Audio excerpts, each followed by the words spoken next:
Hungry engines get their power fix? Turbochargers. Here's how one works. Trapped exhaust air spins a turbine, which then turns an air pump, which compresses air. This squeezed air takes up less room, so more can be shoved into an engine's cylinders. When more air meets gas, kapow! More energy or horsepower is created. Thankfully, aftermarket turbochargers are readily available to feed the consumer beast. I'm Bobby Likis. Like us, you'll love us.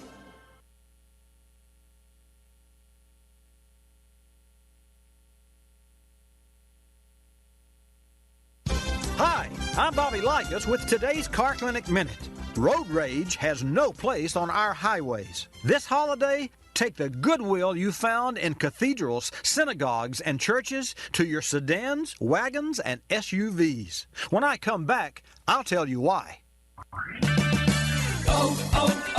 O'Reilly. If your wiper blades are worn and streaking, stop by O'Reilly Auto Parts and save $8 instantly on a pair of Rain-X Latitude wiper blades. Improve visibility and save money with Rain-X Latitude wiper blades. Plus, take advantage of our free wiper blade installation. O'Reilly Auto Parts. Better parts, better prices every day. Limits apply. See store for details. O'Reilly Auto Parts. Just like epidemics of the past, road rage is passed on after briefest contact. While the holiday spirit still fills you, think about this New Year's resolution. Cage road rage. Give fellow travelers some notice and signal before switching lanes.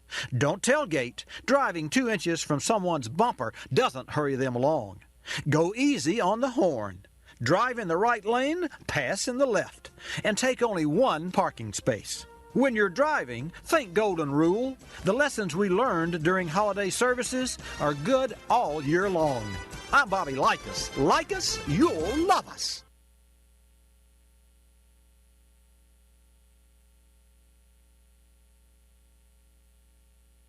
Hi, I'm Bobby Likis with today's Car Clinic Minute. Truth or dare? Truth. Have you ever entered the E-zone? That dangerous place where your gas gauge inches from full toward empty? Aha, I knew it. When I come back, we'll play dare. O'Reilly. If your wiper blades are worn and streaking, stop by O'Reilly Auto Parts and save $8 instantly on a pair of Rain-X Latitude wiper blades. Improve visibility and save money with Rain-X Latitude wiper blades. Plus, take advantage of our free wiper blade installation. O'Reilly Auto Parts. Better parts, better prices every day. Limits apply. See store for details. O'Reilly Auto Parts. Truth is, most of us have run out of gas. But with winter's chill, I dare you to keep tanks at least a quarter full. Why? If you're stranded during icy weather, you could get the cold shoulder from Jack Frost while waiting for a rescue or hiking to a gas station. Also, low fuel levels create empty airspace in gas tanks. More airspace means more condensation or moisture, and this water mixed with gasoline adds up to expensive repairs. Now I'm telling you the truth, and I dare you to escape the E-zone by keeping gas tanks filled. I'm Bobby Likis. Like us, you'll love us.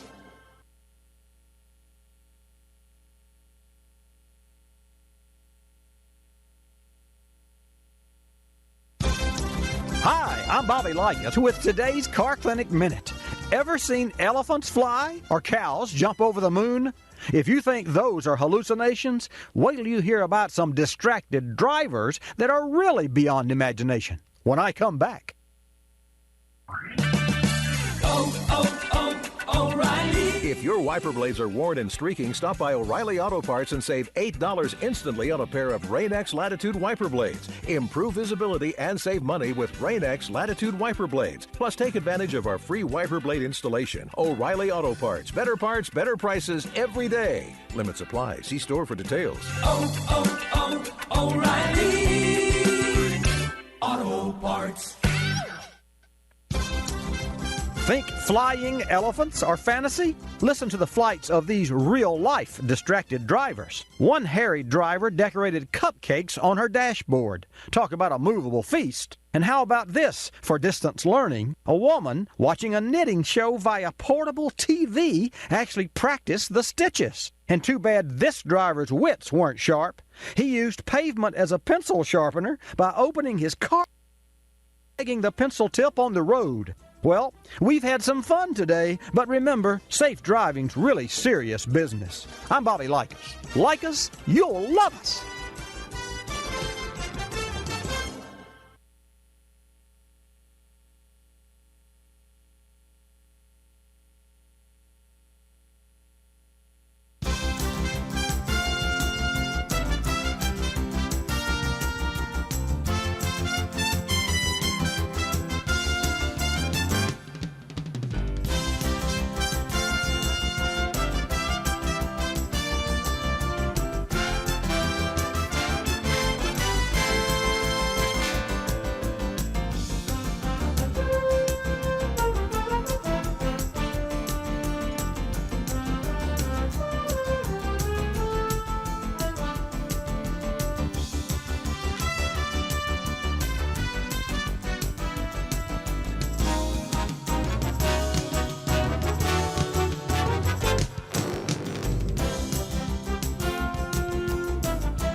Bobby Likis Car Clinic begins at 6 minutes after the hour.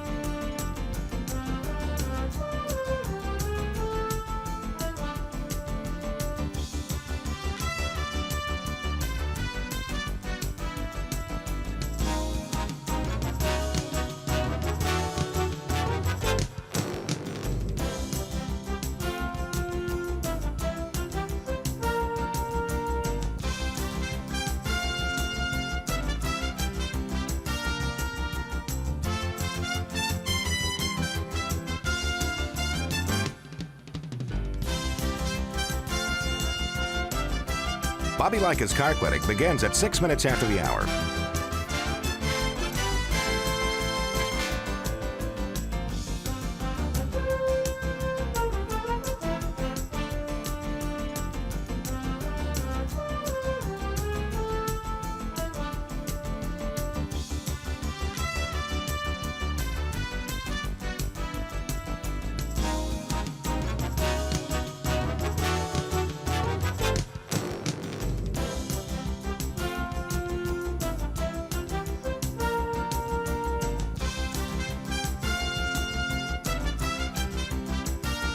Bobby Likis Car Clinic begins at 6 minutes after the hour.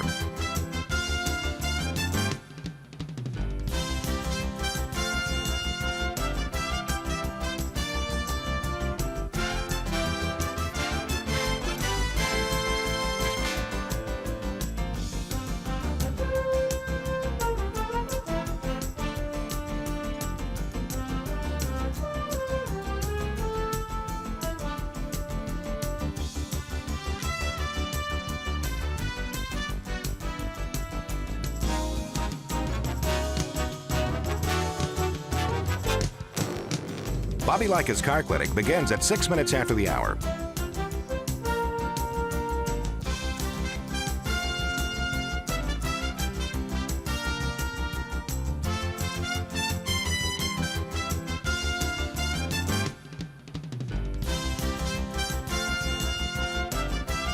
Bobby Likis Car Clinic begins at 6 minutes after the hour. Countdown to 3-minute mark. 5, 4, 3, 2, 1, mark.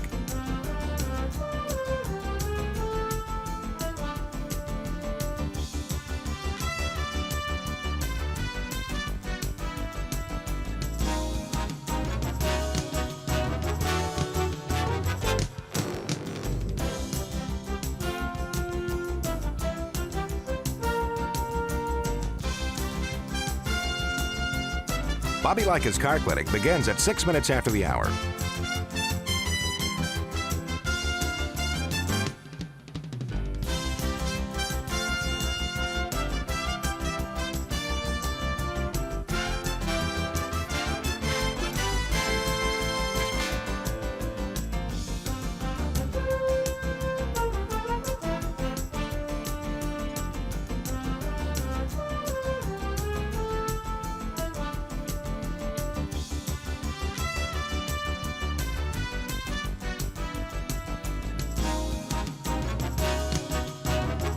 Bobby Likis Car Clinic begins at 6 minutes after the hour.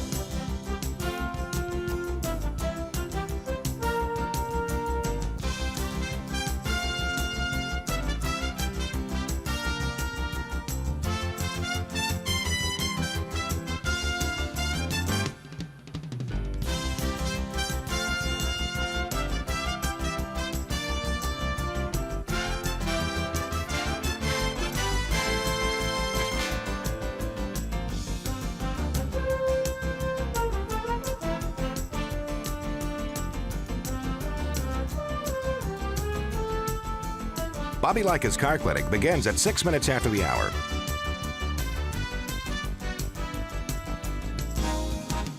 Countdown to 1-minute mark. 5, 4, 3, 2, 1, mark.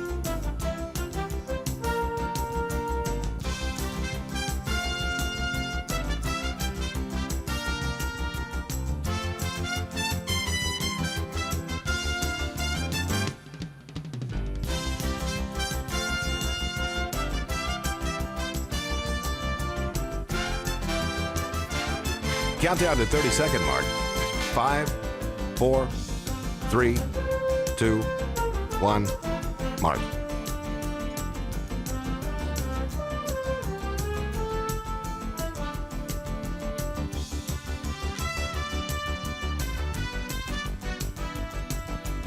Countdown to 10-second mark. 5, 4, 3, 2, 1, mark.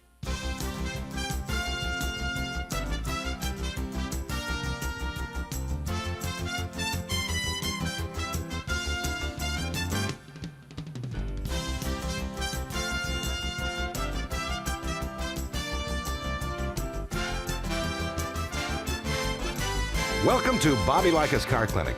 If you have a car question for Bobby, call now at 1-800-264-5454, toll free from anywhere in America.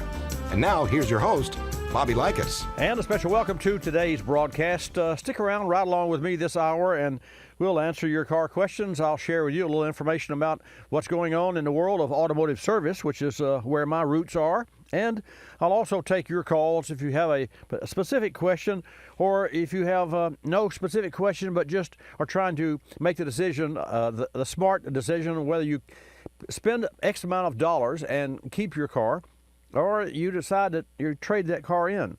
And I have an interesting story or two when I come back from the break that I'll share with you, that this week we actually advised a couple of owners not to repair the automobile that they drove. This segment of Bobby Likis Car Clinic is brought to you by Stant Corporation, the choice of car makers, the automobile manufacturers, and the leader in aftermarket caps and thermostat. You can find Stant products for your vehicle where? At stant.com. Thought you'd never ask. And you can reach me at 888 Car Clinic, 888-227-2546, right here, live from the center of the automotive universe. And speaking from the center of the automotive universe, next week we're going to have Ivan Streckel from Frontier Motors that's going to share with us how to buy a used car, the largest used car dealer in the state of Florida. right here from the center of the automotive universe next week. But now, you, me, and the phones, let's get started. I'm Bobby Likis. Likis, you'll love us.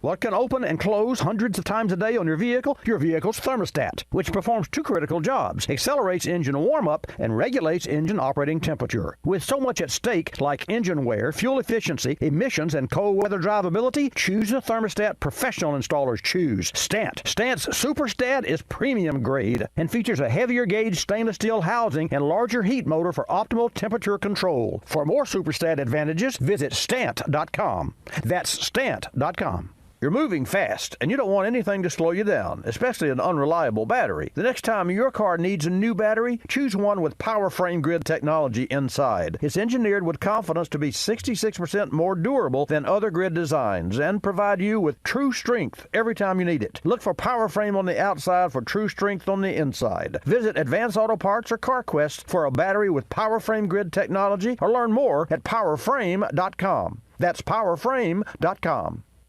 And now to the Car Clinic inbox. Mike writes, Bobby, driving in Seattle's rainy weather, I've lost traction in my car enough times to scare me. What tires should I consider when it's time to replace mine? Mike, if you're losing traction, now may be the time to replace your tires.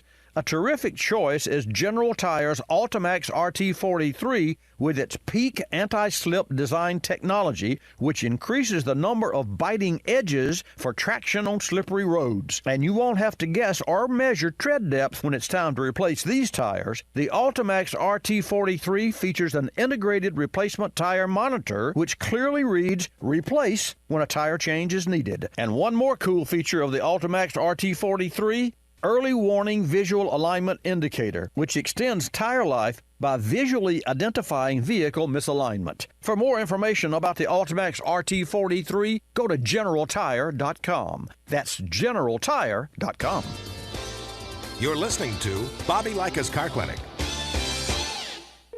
Rosie Outfitters, I'm Tina. How can I help you? I'd like to place an order. Great. Which item? The cotton roll neck sweater, large. Okay. Periwinkle, Loden, or caramel? The caramel, please. The what? I'd like it in caramel. Oh, the caramel? Yeah, that's what I said, Tina. Actually, you said caramel when it's pronounced caramel. Can't we just call it yellow? No.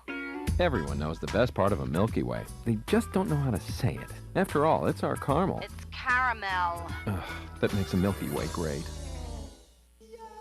You start my morning, you stir in my soul, you warm my heart, make me feel whole. Your aroma calls me, starts my morning, happy morning. Your name is Fortress Mountain Grown, now you're here. Your aroma helps me wake and the day is mine to take. The best part of waking up is Fortress in your cup.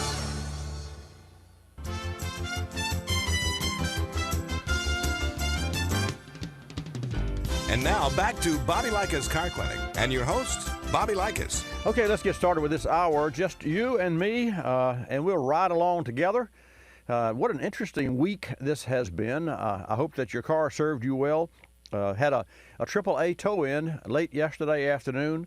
Young lady from UWF, University of West Florida. And I asked her when I reached out to her what her address was. She said, University of West Florida. I said, well, no, what's your real address? She said, that is my real address.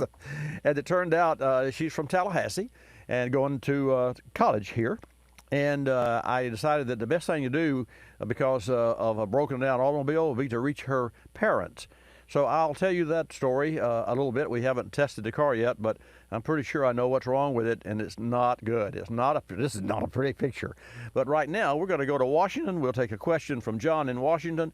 I see Clifford's coming online, and it's time for you to get on early this week versus later on in the program when the phones are jammed. The number, 888-227-2546. John, good morning. Welcome to Bobby Likis Car Clinic.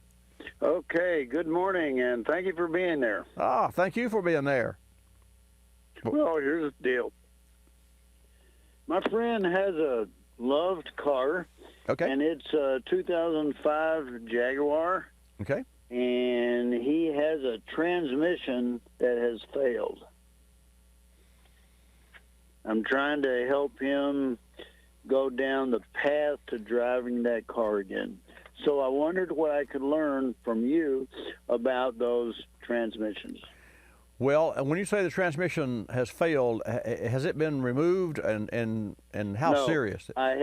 No, there is a local shop that started to work on it, and he said, well, he opened it up, and I'm not sure how far, but he said pieces came out. Oh, okay. So we know it's trash then.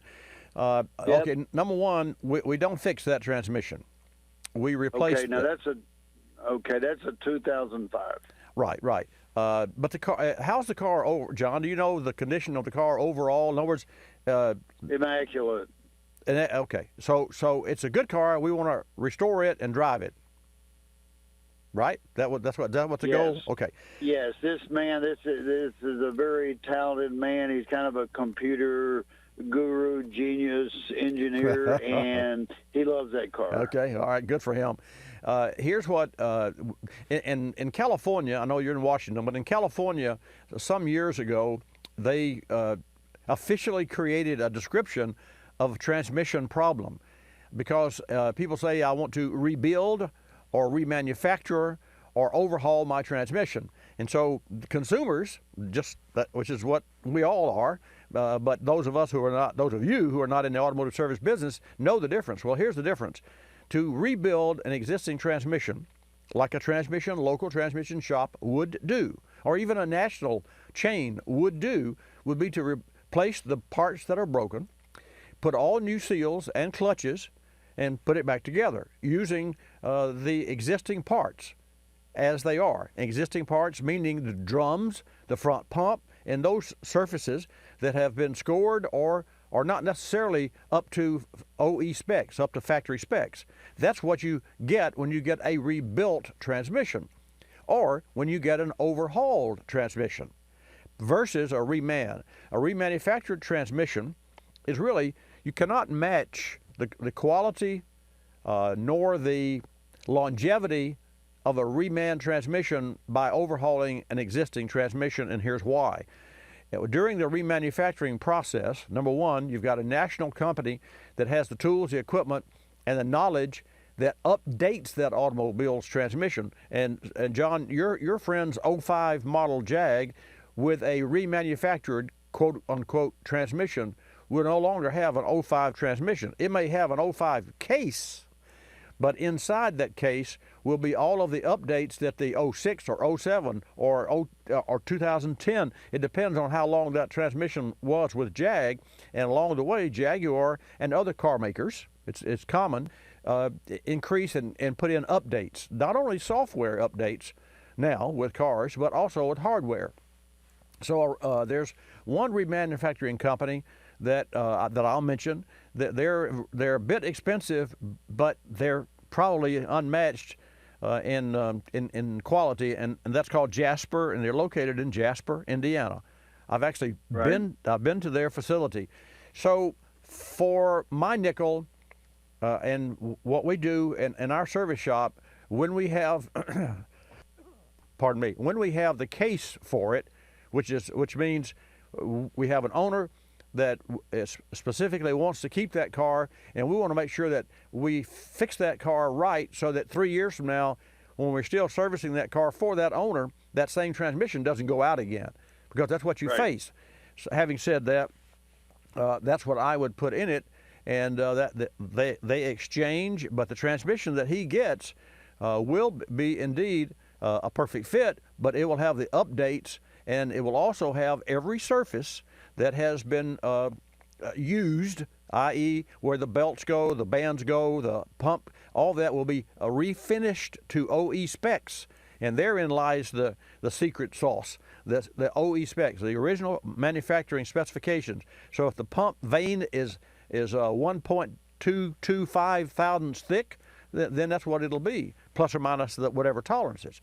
So that's what my nickel. Now, one thing for sure, and here's what must happen. Whoever installs that transmission must flush the cooling system. I don't mean the radiator. They must flush the coolant the transmission lines that go from the transmission to the radiator, because inside the car's radiator is another radiator that cools the transmission fluid, and that unit will have debris from the old transmission that will contaminate and possibly damage the new transmission. Any questions? Yes. No questions at all. I really appreciate your synopsis. Well, I thank you very much for your really believing in me. This is what I do, and I think that no, but you will not be dissatisfied, nor will he have anything less than a quality product with Jasper. I mean, they do a great job. Hey, John, thanks for calling. I appreciate you putting a plug in for Jasper, and I also tell you that here in Moses Lake we have a 100% straight shooter, high-quality transmission, man, and that man is Brent. And he has advised me on this already, and, of course, his advice runs similarly to yours. Wonderful. Well, thanks for sharing Slightly different, but not much, and I do appreciate you being there and answering the phone. Thank you. Thank you, John. Well, folks, that really makes my job easy. That was easy, and now it's going to be expensive. He's going to spend several $1,000s. So that leads me back to my opening question for the table here. Should you spend that money? And there was a perfect case where it's an 05 model automobile, and it's going to be, $3,000, $4,000, $5,000, maybe $6,000. I'm not really sure what the out-the-door cost will be, and that's why you want to make sure that if you spend $3,000, $4,000, $5,000, you can amortize that over 3 or 4 years. And in essence, what John's friend will be doing is buying his own car back. Now, in other words, it's a paid-for car. He's got to spend enough money so he could take out that same money and go find a used car like he has. But if he knew, and if he knows his car, which he does, then he knows that the only thing wrong with that car, it would be the transmission. So the money he's investing in that car is the same as buying his car back, except it's got a good transmission. Makes sense? Makes a lot of sense. Let's go to Missouri now from Washington, and Jan will take your calls at 888-227-2546. Clifford, welcome to Bobby Likis Car Clinic. Glad to have you join us today. Yeah, I've been having, it's not real serious, shifting problems. Okay. It feels almost like a mess, but the motor purrs like a kitten. But when I'm taking off, it'll kind of bump in the first 2 gears when it shifts, or when I'm going around a corner real hard, it'll bump when it shifts. Well, you're driving, I see on the screen, Jan has 04 Crown Vic. So you're driving a 2004 Ford Crown Vic. Clifford, have you actually taken a technician for a ride or let a technician drive your car? Have you gotten an opinion face-to-face with this car, with what you're talking about yet? No, I haven't yet. Well, I have a concern, and I'll share that with you. We have a hard break coming up, so you stay with me through the break, and I'll come back and finish the conversation. But with a transmission problem that we think, it must be transmission day here, with a transmission problem, we could maybe not have a transmission problem. It may be an engine performance problem, and that bump could very well be caused by the engine's inability to launch the car, to move the car from its tracks. Once you get a car up and running, kind of like a boat, you get it up on a plane, you can back off the throttle. And I'm going to back off the throttle just long enough for this commercial break. Going to come back and share the rest of the story about Clifford and his Crown Vic transmission, and then we'll talk to Jim from Detroit. Don't touch that dial. Folks, it's time for another question from the Car Clinic inbox. Dear Bobby, I have 3 older vehicles, all with over 200,000 miles. 2 have fuel injection, and 1 has a carburetor. What can I do to help keep these vehicles on the road? Preventive maintenance will keep any vehicle running well. Checking fluids like engine oil, power steering, brake, transmission, and coolant. Be mindful of cracks or frays on belts, and be sure to keep your tires properly inflated. You might also consider treating the fuel system. Berryman's B12 Chem Tool High Mileage Edge is made specifically for high mileage high-mileage vehicle engines. It features Berryman's proprietary high-energy solvent technology, also called HEST, and it's designed to treat the entire fuel system. Berryman's B12 high-mileage Edge cleans fuel injectors, carburetors, intake valves, combustion chambers, fuel pump, tanks, and lines. Regular use will help improve fuel economy, restore power, reduce emissions, and helps to keep older vehicles running longer and better. All these benefits can be realized by just adding to your fuel tank at fill-up. It is fast, simple, and economical. Learn more at BerrymanProducts.com.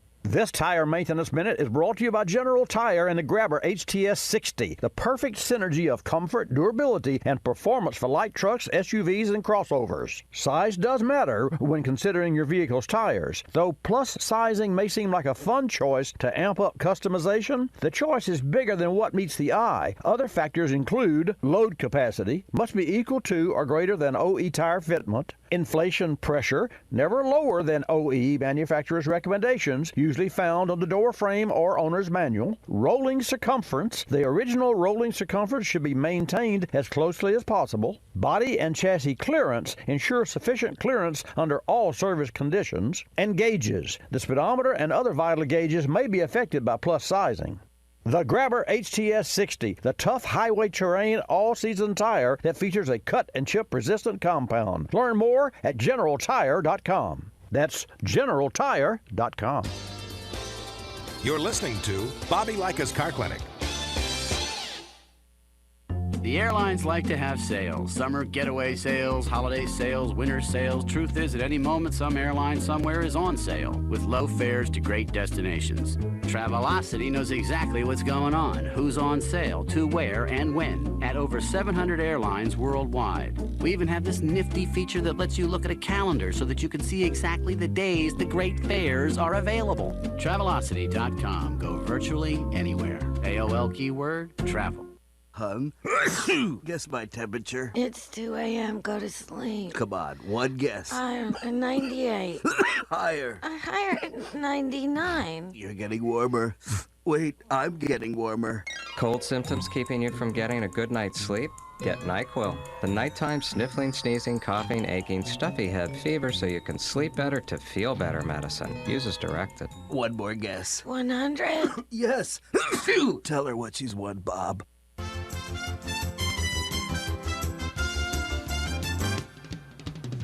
And now back to Bobby Likis Car Clinic and your hosts, Bobby Likis. And welcome back to this segment of Bobby Likis Car Clinic. Just remember, every Saturday from 10 till noon Eastern Time, we come to you live on your local AM and or FM radio station, and also at Watch Bobby Live, which is available globally from any smartphone or any computer.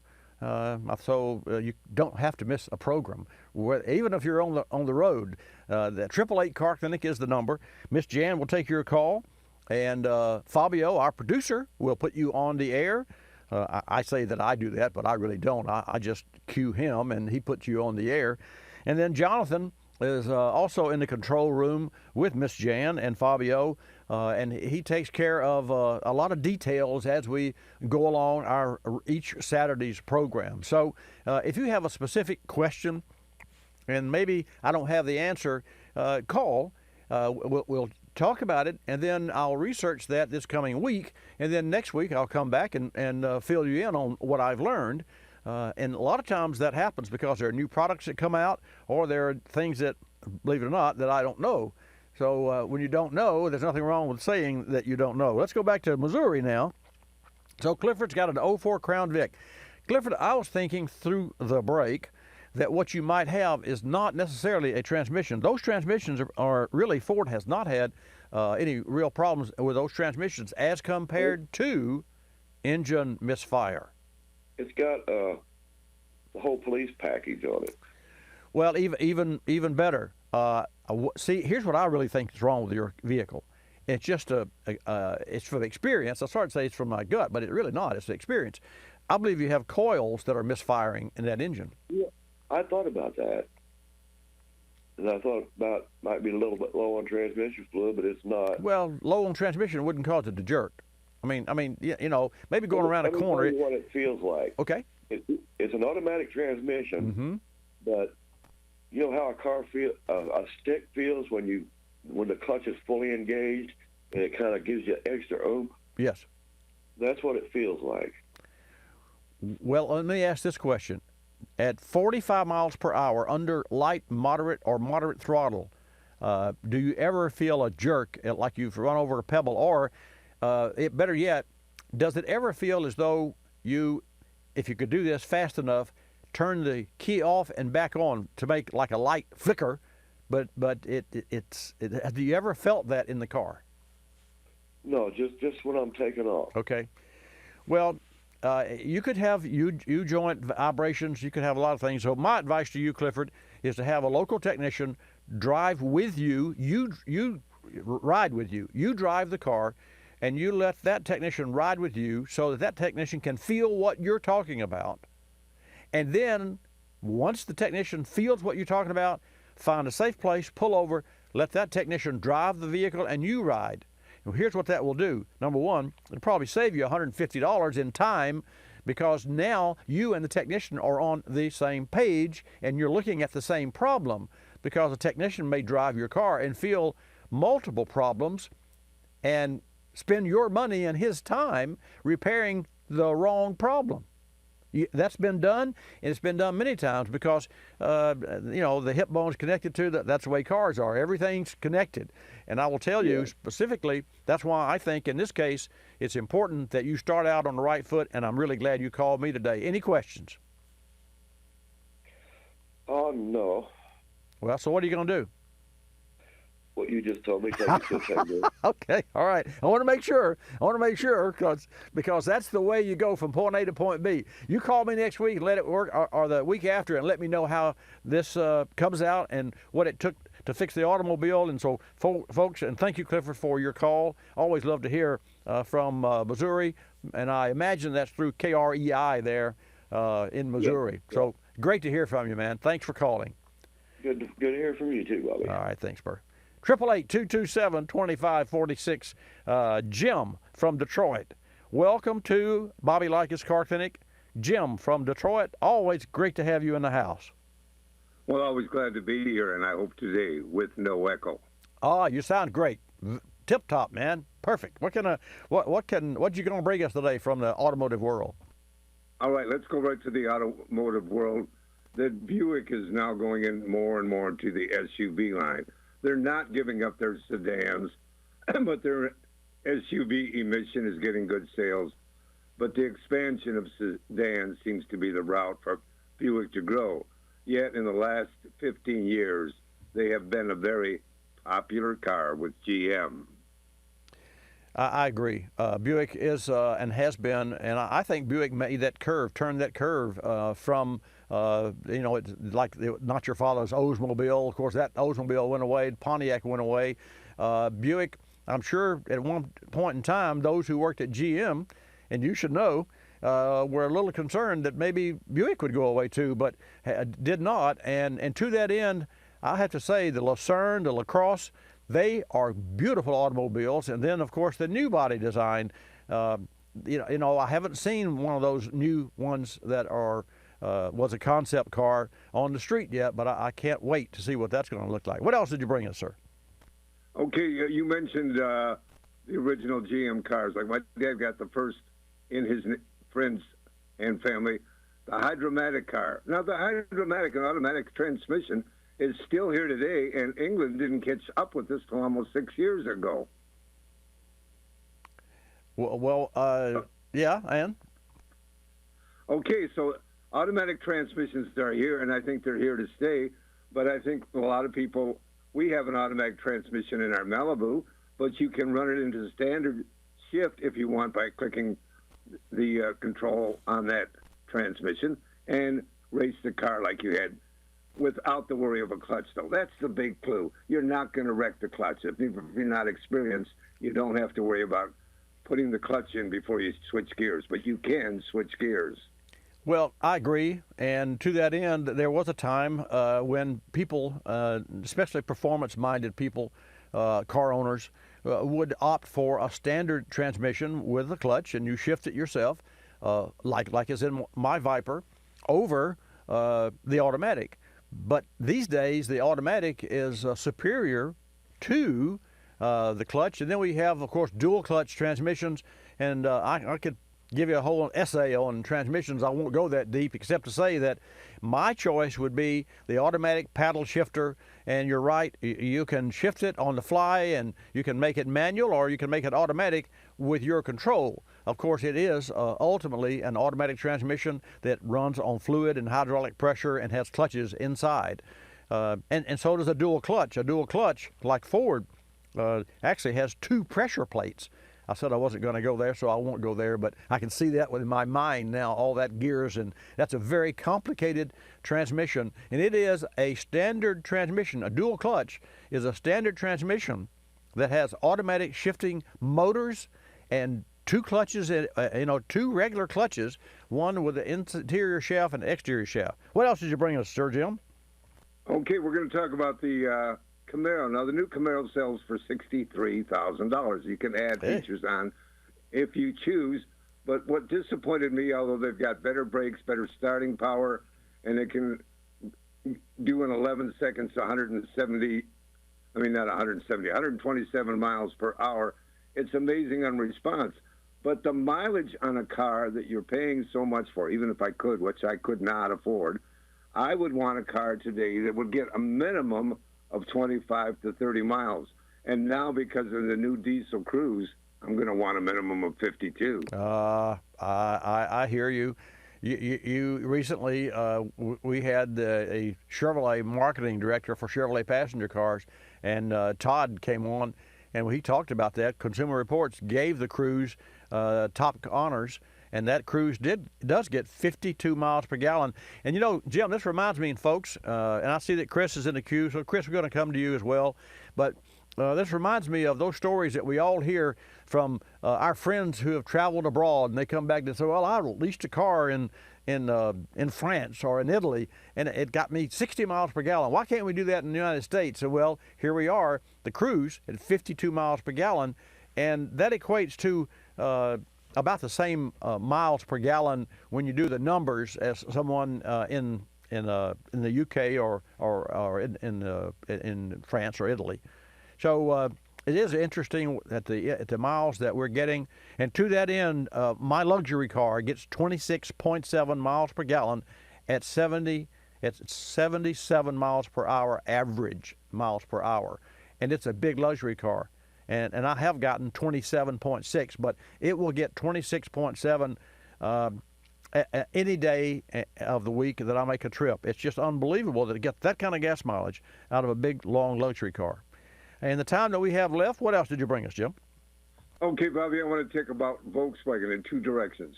Okay. One is they went through the court system in Detroit, where they've got to pay $4.3 billion because of subterfuge of not admitting what they had done. It was a corporate move with big people in the corporation that were behind it, and they got caught. They got caught good. Now, it's believed that if they hadn't agreed on this $4.3 million, this could have escalated to $34 billion. However, Germany was willing to help them get out of the mess, just like we were helped out of the mess with GM, and GM is now substantial again, so I would compare the 2 together.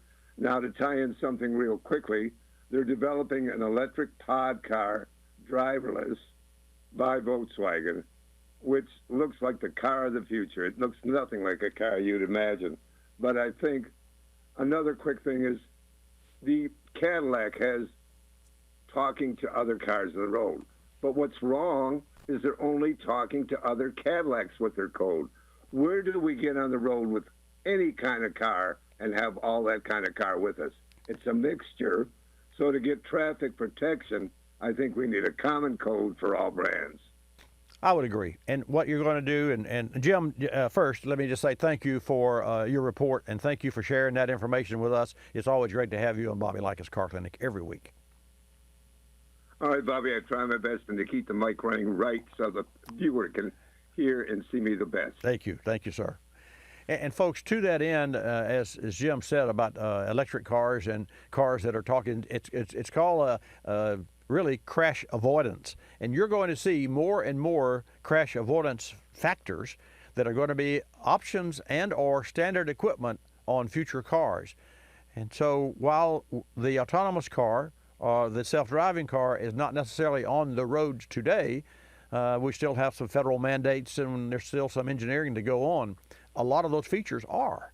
So when you buy a car, the lane change warning, the airbag deployment, automatic braking, that's here today on cars that are not self-driving, but they're self-serving in that they save you in the case of an accident.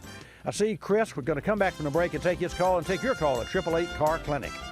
Here's an email from a Car Clinic listener. David writes, "What's the amber light on my dash? It looks like a cork pointing at an angle to a picture on the side of the car. This light has been on and off for about a year now, and I think it's time I check it out." Well, David, no time like the present. The light indicates a detected failure that could allow gasoline fumes to evaporate into the air, costing you money in lost fuel and polluting the air. Most common failure that trips the light?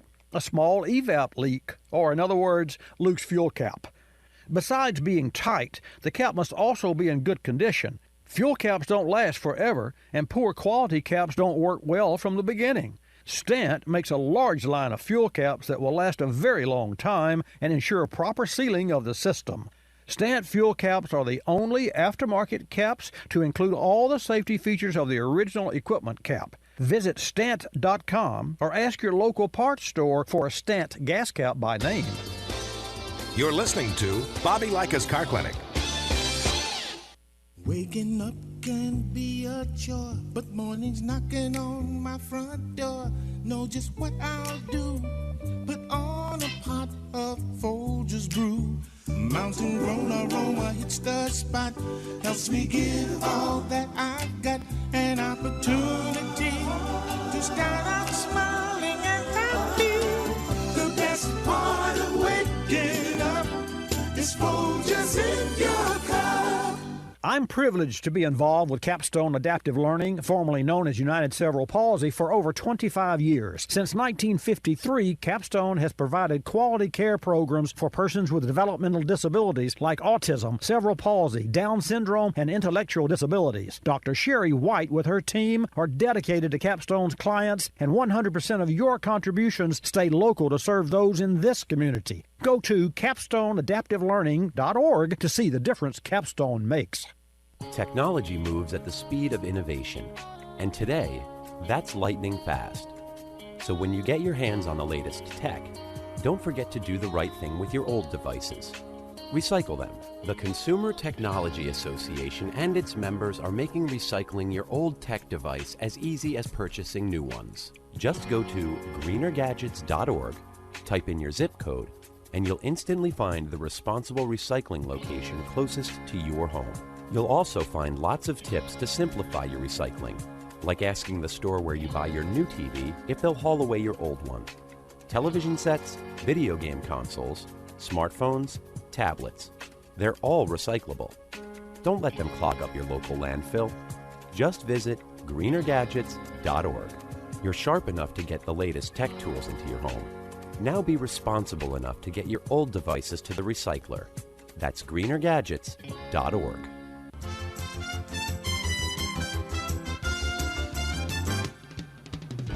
And now back to Bobby Likis Car Clinic and your host, Bobby Likis. And welcome back to this segment of Bobby Likis Car Clinic. I want to remind you this time next week, we will have Ivan Streckel from Frontier Motors. And folks, I have to share with you every question that you ever wanted to ask about buying a used car and how to buy a good used car should be on your mind this week, so that next week you can call in to Bobby Likis Car Clinic and ask the man, the myth, the legend. Seriously, of all of the used car dealers that I've known in my years in the business, Ivan and his team are the best. They do an outstanding job. It's unbelievable, day in and day out. And I will also share with you a little bit about Ivan's history, but I'll wait and let him share that with you. And it has to do with the East Berlin Wall. It really very interesting, and we're going to try to get all that into the first hour. So just set your calendar for next week, 10 o'clock Eastern Time, 9 o'clock Central, right here on Bobby Likis Car Clinic. 888 Car Clinic is the number, and you know that number, you know the time. But pass it on to your friends, because how do you buy a used car? How do you find a used car? Where does he get his used cars? And what's the warranty on a used car? What's the best aftermarket warranty? Should you have a car checked out before you buy it, even if it looks nice and even if it's low mileage? All those questions, he'll tell it like it is. And I imagine, in fact, I'll ask Ivan to bring his little NADA book. And so you can say, you call in and say, I have a X amount of car. What's my car worth? We'll put him on the spot. Probably not. He can handle it. Let's go to Chris and talk about his 2000 Ford F-150. Chris, thanks for holding. Welcome to Bobby Likis Car Clinic. Hey, thanks, Bobby. I appreciate it. Hey, yeah, I have a question on that. It's a great running vehicle, but lately I've had some trouble with the car turning over. All of a sudden, I'll turn the key off, the ignition off, and it will just be dead, almost like there's a dead battery, but it won't even do anything. And then we changed the solenoid in the vehicle, and that seemed to work. It was on the firewall there. We changed that out, and it's been great. But all of a sudden, every now and then now, it keeps going back to that where it just turned off. And all of a sudden, I mean, I could turn it off right now and turn it back on, and it might not start. And I could be in the middle of the city or doing some business and be stranded. Didn't know if you think that's an electrical issue or if the solenoid is bad and we need to replace it again or what. Well, there's an easy test. The next time that it refuses to start, turn the headlights on and see if the headlights work. And maybe you know this already. Does the radio, will it play? In other words, is it a starting crank issue, or is it a total blackout issue? It is a total blackout. Okay. And I didn't even think about the headlights, but now that you say it, no, the radio, nothing works. It completely goes dead. Okay, there's a main connector, and of course you need a wiring diagram, and a technician can find that. But is this a common problem? I mean, if you brought it to the shop, maybe it would act up or maybe not? I mean, how many times a day does it happen? It's very random, actually. For a little while there, it was once a week, maybe once a month, and then it got almost every other day. But then we changed the solenoid, and that kind of made it go away. And then I don't know, maybe 2 weeks ago, I stopped at a Walmart, turned the car off, came back out, and it was dead as a doornail. Now here's the funny part: is since it's the standard, I can push it, jump it up, or pop the clutch, it'll start right up, no problem. So that's where I'm trying to figure out what is the issue. It's a main issue, and I think you're going to find that it is a ground issue. And the way that we check that, and the way that a shop will check that, is check the battery voltage at the battery terminal. Check the battery voltage at the engine block, at the starter solenoid. And if you have 12.2 volts at the battery, you should have 12.2 or maybe 12.1 at the starter. The challenge is when you take that voltage and go from the battery through the firewall to the ignition switch, back from the firewall to the starter, now you've traveled 3 times the distance. So that's what's called voltage drop, current loss. It's voltage loss. So you go to the starter, turn the key, and you check for voltage at the key. You're probably getting you're getting no voltage because you're losing the whole dash, you're losing the headlights, you're losing everything. So there's a quick disconnect, and that's going to be a module, and it's going to be probably in the main fuse box. I would say that's the first place that I would look. I'm not advising you to go there, but I will say this. If you had a bad ground, that would cause an erratic problem. So the easiest and best thing that you could do, because you could spend $100 or $500 in chasing this errant or erratic behavior. So what I would do is pay a technician to disconnect and reconnect all of the battery connections. Now, I don't mean every wire in the car here, Chris. I'm just talking at the battery, at the block, at the starter, and where the connections go into the main fuse panel that feed the car on the inside. And look for voltage drop, and he or she will be able to find what's causing this problem. And that's what I would advise you to do. That's where we would start. Any questions? Yeah, that's great. Yeah, that's perfect. Okay. I appreciate it. I appreciate your call. Yeah, where are you calling from? We're in Daytona Beach, Okay. and of course we love you around here, 11:50 a.m. Yeah, 11:50. Yeah, that's a great station. Thanks for calling. Always great to hear from Daytona and Ormond Beach. And the track must be quiet today. It is that. It is that. I actually remember I tried to call on the day of the before the 500 and just caught the end of the show. So I was glad to be able to connect with you today. Great. Hey, thanks. Thanks. Good luck on your Ford there, and I'll maybe get back down to Daytona one of these days and see you guys. That'd be great. Love to see you. Thank you. Let's go from Daytona to Mississippi. Why don't we do that? Talk to Jim. And folks, we'll take your call at 888-CAR Clinic, 888-227-2546. Jim, welcome to Bobby Likis Car Clinic. Good morning, Bobby. Morning, good sir. Morning, everybody else. Miss Jan, especially. She's a sweet thing. She is that. She is that. I got that. Yeah, she is. She's a real sweet lady. I've talked to her several times, and she's a darling, from what I can understand. And your check will be in the mail. She'll send you a check in the mail. Well, Bobby, I got that 2001 Town and Country, and I'm not a lead-foot driver. I pay attention when I'm driving. Okay. It's like I bought this thing for my daughter. She wouldn't get me 13, 15 miles a gallon. I found out it had a lock-in converter. And it running at 2,800 RPM is not going to get good mileage. But if you let it shift down, you get back to about 1,600, 1,700 RPM. That thing's not using no gas. That's right. 20. You're talking 20. I have gotten as high as 27 in the Town and Country that I owned. And the people that bought it, I had two. I had a 97 and I had a 2001. The 97 got 26 miles per gallon, and the people that bought it got 28 miles per gallon when on their first maiden voyage. And of course, they drove more slowly than I. But that just proves that those cars will get that kind of gas mileage. 25 plus. I don't know of any cars that don't get 25 miles per gallon almost these days. But what is your question? This one. I usually take my daughter to school, and I live a mile and a half from school, so that's 5 trips or 10 trips a week. Right. Back into the town, and the stop and go driving is 1 mile. If you're on the highway, something altogether different.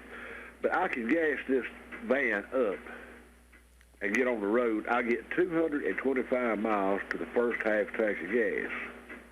I get 75 to 90 to the second half. I knew where you were going. Well, where's all of this go? I know that full don't shut the gas flow off going in the tank. No, but let me just say this: that gas gauge is not linear. Obviously, the level of fuel in that gauge and the gauge reading is not linear. So if you had 10 gallons and you got 10 miles per gallon, then you go 100 miles. So if you burn 5 gallons, the gauge should read half empty if it held 10 gallons. Well, in your case, you probably would run 7 gallons of fuel out of the 10-gallon tank, and it would still read half empty. But that means that you only have 3 gallons left for the second half of the tank. So the gauge means nothing, and therein lies the rub, and I'm with you. It is a rub. So what you have to do is you have to measure the old-fashioned way, where you stop and you fill up, and then you check your mileage, how many miles, and you divide the two, and that tells you the true mileage, and you compare that with the gauge, and you can, over a period of time, you'll know exactly where the true level of fuel is in the tank. If you now you have to be consistent with your test, and being stop and go mile and a half to school and back is really not worth even checking the mileage. You understand what I'm saying? Oh, yeah. I was just wondering where the first I thought I had, like a guy with an electrical problem. Right. Got a gremlin in my truck somewhere. I don't think so. It's just chasing it, trying to get it out. I don't think. We're working with Bobby, and I enjoy your show. It's just I don't get to listen to you live. I get you late in the afternoon. Well, hey, it's always great. You'll hear yourself on the air this afternoon. Better late than never, right? Hey, man, thanks, and keep it between the ditches there. You got that right, Bobby. Y'all have a good day. Bye-bye. Thank you, sir. Nice gentleman. Always love to hear from him. And folks, I'll share this with you. Speaking of gas gauges, in my car, it holds 21.4 gallons. When my car reaches 0 miles to empty, and my check engine light, my low fuel light comes on, and I am the world's worst, perhaps the world's best, at driving a car with a low fuel light. I love it when technicians and car owners say, well, if you drive a car low of fuel, you burn the fuel pump up. Well, if that were the case, I would have already put 5 fuel pumps in my car because I run the low fuel light. It is a game that I play.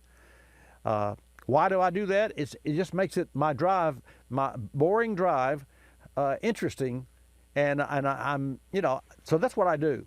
To that end, when my car reaches X miles to empty, and then it goes down to 0 miles to empty. Now, granted, I don't put myself in a position like going out on the highway or going across the Bay Bridge with 0 miles to empty, but I will, of course, drive it from here, the studio, to my home, which is only 4 miles, with 0 miles to empty, because I know that when I get home, I'm minus 4 miles on that reserve.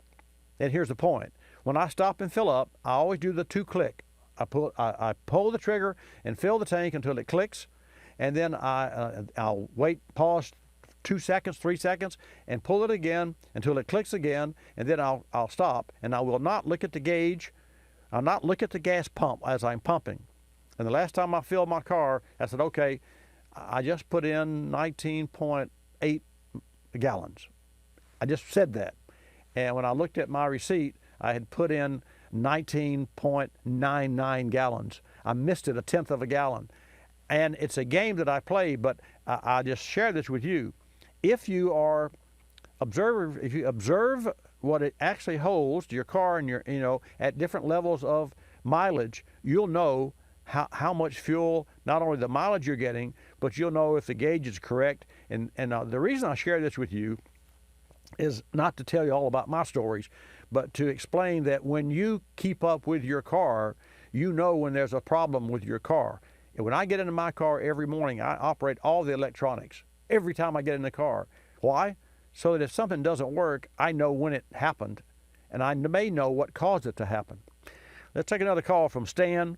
Stan, welcome to Bobby Likis Car Clinic. Thanks for holding.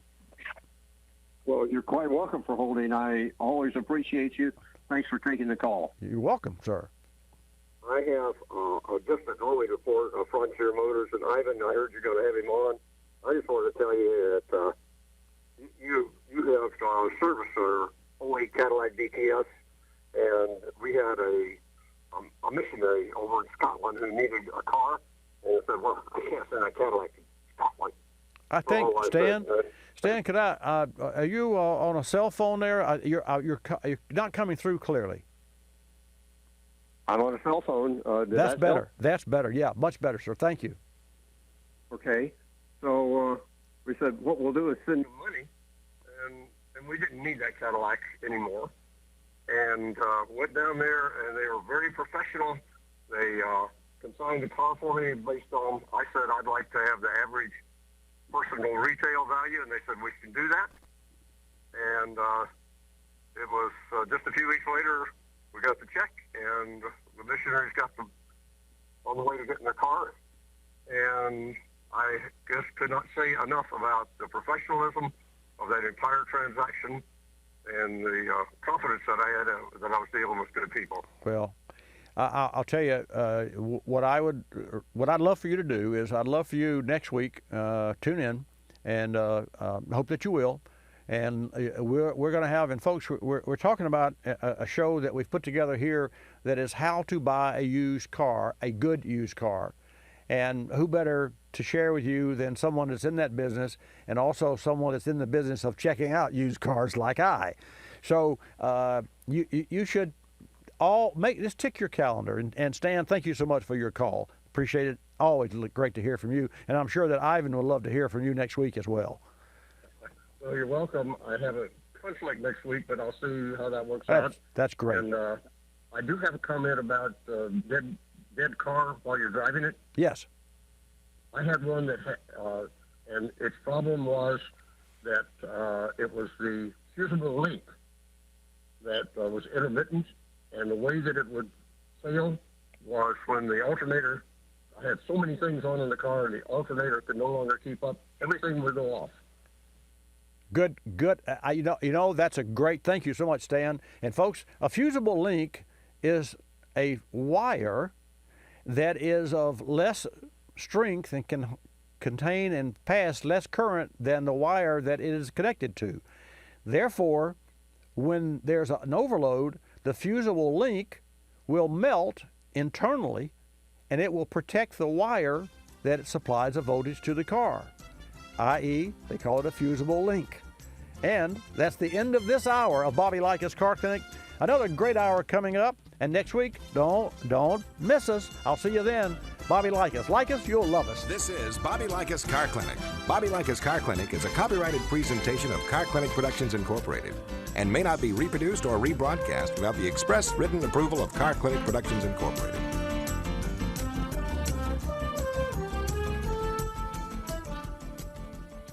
Time to go to our Car Clinic inbox. Jim in Indianapolis writes, Bobby, I have a 2010 Ford Explorer, and it's taking more than 10 minutes for the engine to warm up, whereas it used to take 6. I hear you guys talking about Stant thermostats. What makes them so special? Thanks, Jim. You probably heard me talking about the Superstat in particular. Superstat is a premium-grade thermostat that performs better and lasts longer. The Superstat features heavy-duty springs that help return it to a closed position to prevent cold running. A larger heat motor helps control engine temperature, while a heavier gauge steel housing gives it a high-end feel. Just hold one yourself and you'll feel the difference. The Superstat is American-made and comes with a limited lifetime warranty. You definitely don't want to compromise when replacing your Explorer's engine thermostat. The Superstat helps maintain proper air-to-fuel ratio, which maximizes fuel economy, keeps tailpipe emissions in check, and provides optimal performance. Learn more about the Superstat at your local auto parts store or at stant.com. You're listening to Bobby Likis Car Clinic. If you're familiar with the cultivated section of the newspaper, you probably understand this message quite well. You see, in the cultivated section, everything gets abbreviated. Consonants, vowels, prepositional phrases, the very building blocks of our language are thrown right out the window. And that makes it difficult when you're trying to sell your car. You've got a limited amount of space to work with. And by the time you abbreviate the description of your car down to a couple of fragmented sentences, it sounds less like a car and more like a Bluck sedan with sniffed like new condition limos. No wonder more people are selling their cars through eBay Motors. They can post unlimited text and photo descriptions, and with a nationwide marketplace, they're likely to sell it for more. Plus, both parties can be covered by eBay's Vehicle Protection Program. Buyers are happy, sellers are happy, and no one's abbreviating. eBay Motors, a better way to sell your car.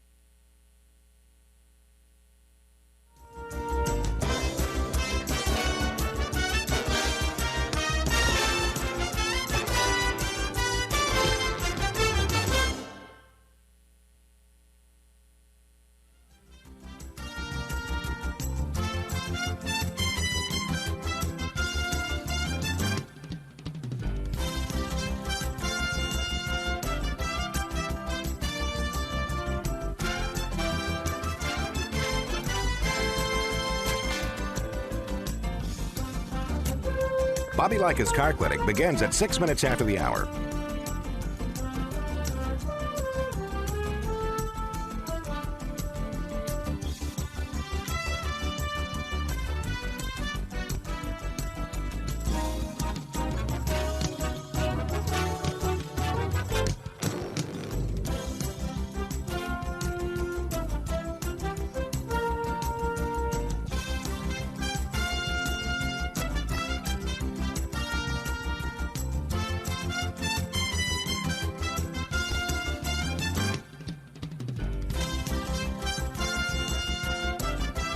Bobby Likis Car Clinic begins at 6 minutes after the hour.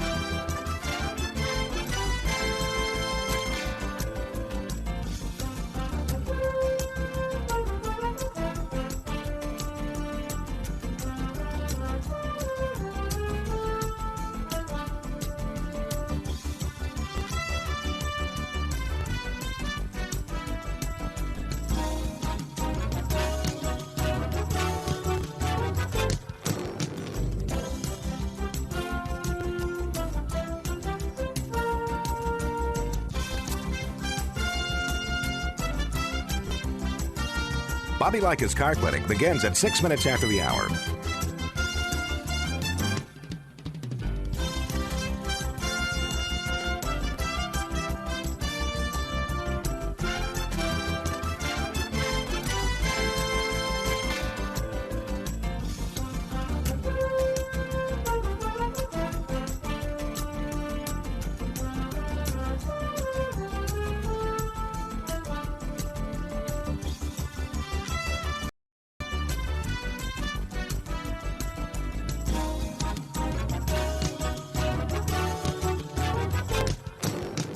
Bobby Likis Car Clinic begins at 6 minutes after the hour.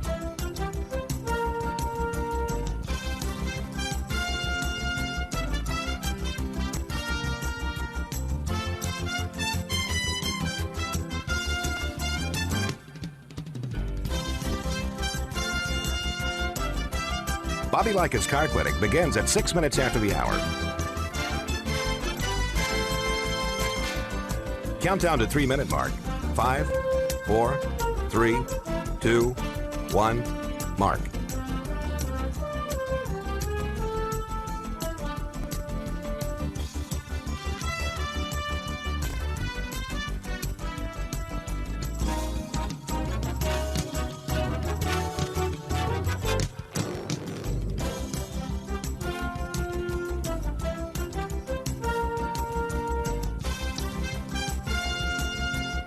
Bobby Likis Car Clinic begins at 6 minutes after the hour.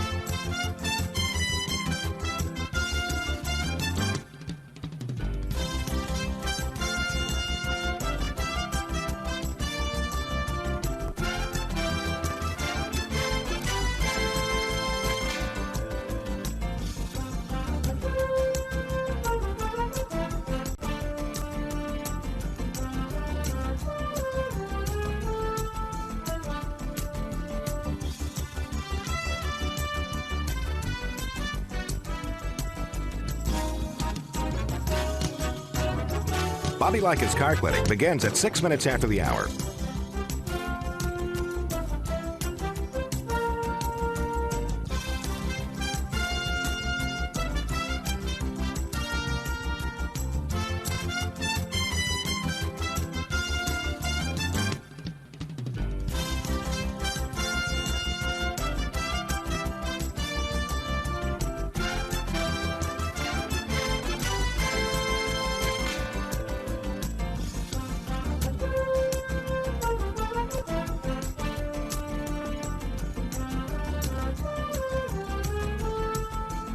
Bobby Likis Car Clinic begins at 6 minutes after the hour.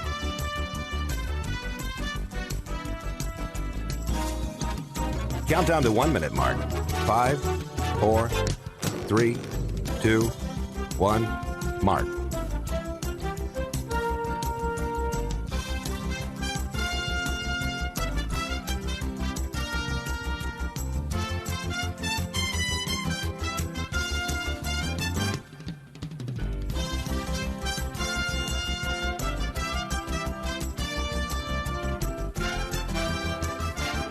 Countdown to 30-second mark. 5, 4, 3, 2, 1, mark.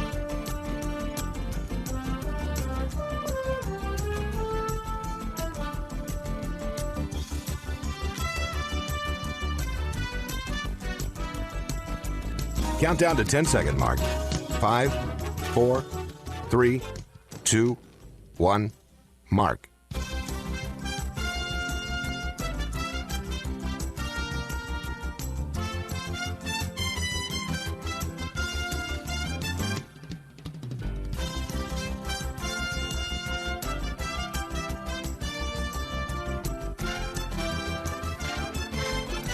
Welcome to Bobby Likis Car Clinic. If you have a car question for Bobby, call now at 1-800-264-5454, toll free from anywhere in America. And now, here's your host, Bobby Likis. And thank you, Marty White. Also, you can call 888 Car Clinic. Both of those numbers work. 888-227-2546. We've had that number for many years. We tried to get 800 Car Clinic. Do not call that number. Do not call it. So now everyone's going to go call that number. But that's okay. You won't call it one time.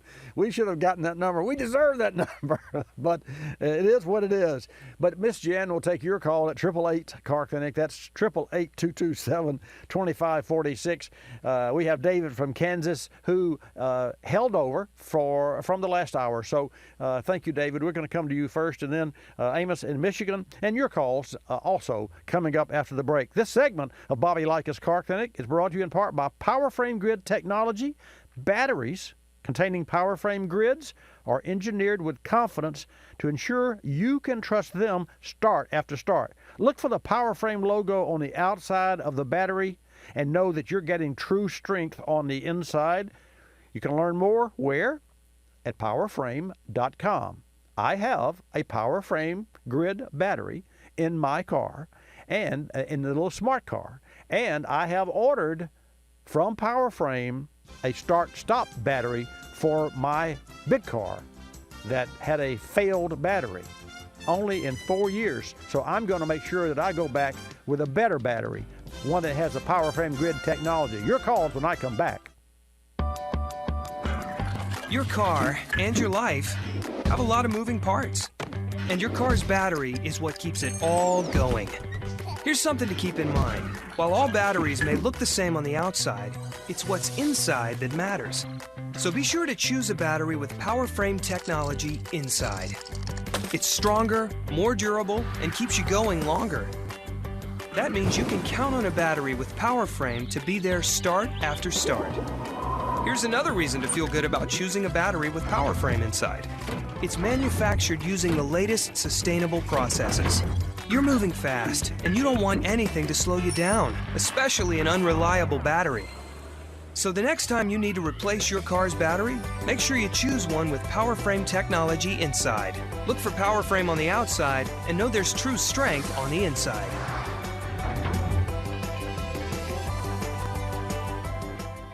Folks, we're testing an Intune i2 performance programmer from Diablo Sport and will share feedback and results over the next few months. First is ease of installation. Directions were clear and the setup was easy. The Intune i2 is preloaded with dyno and street-tested performance programs developed specifically for your car or truck, ensuring optimal power and drivability gains. From there, you can then customize a tune tailored to your own performance needs. What a great way to boost power without even popping the hood. Diablo Sport Intune i2 has a fantastic look and now features the latest generation ARM processor for a higher resolution screen and an exceptionally responsive touchpad. You can update your i2 software on virtually any computer, Windows, Mac, Linux, and update times are fast. Even the large updates take no more than 5 minutes. I'll report more to you about the Intune i2 in the coming weeks. In the meantime, check out the i2 for yourself at DiabloSport.com. That's DiabloSport.com. You're listening to Bobby Likis Car Clinic. Another lending success story from LendingTree.com. Car dealers like playing games. They play percentage points, they play markups, but I don't like playing with my money. So I got my auto loan through LendingTree.com. I filled out one simple form, a marketplace of banks and lenders competed over it, and I got 4 offers back within hours. After all, the car buying game is a lot easier to win when you're holding all the cards. LendingTree.com. When banks compete, you win. For additional information and state license disclosures, please visit our website located at LendingTree.com.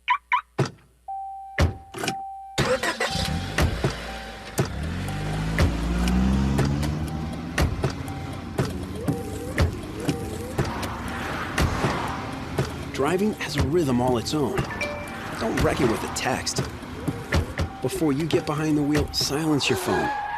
Or better yet, designate a texter. For more text-free driving tips, visit StopTextStopWrecks.org. Brought to you by the Ad Council and the National Highway Traffic Safety Administration.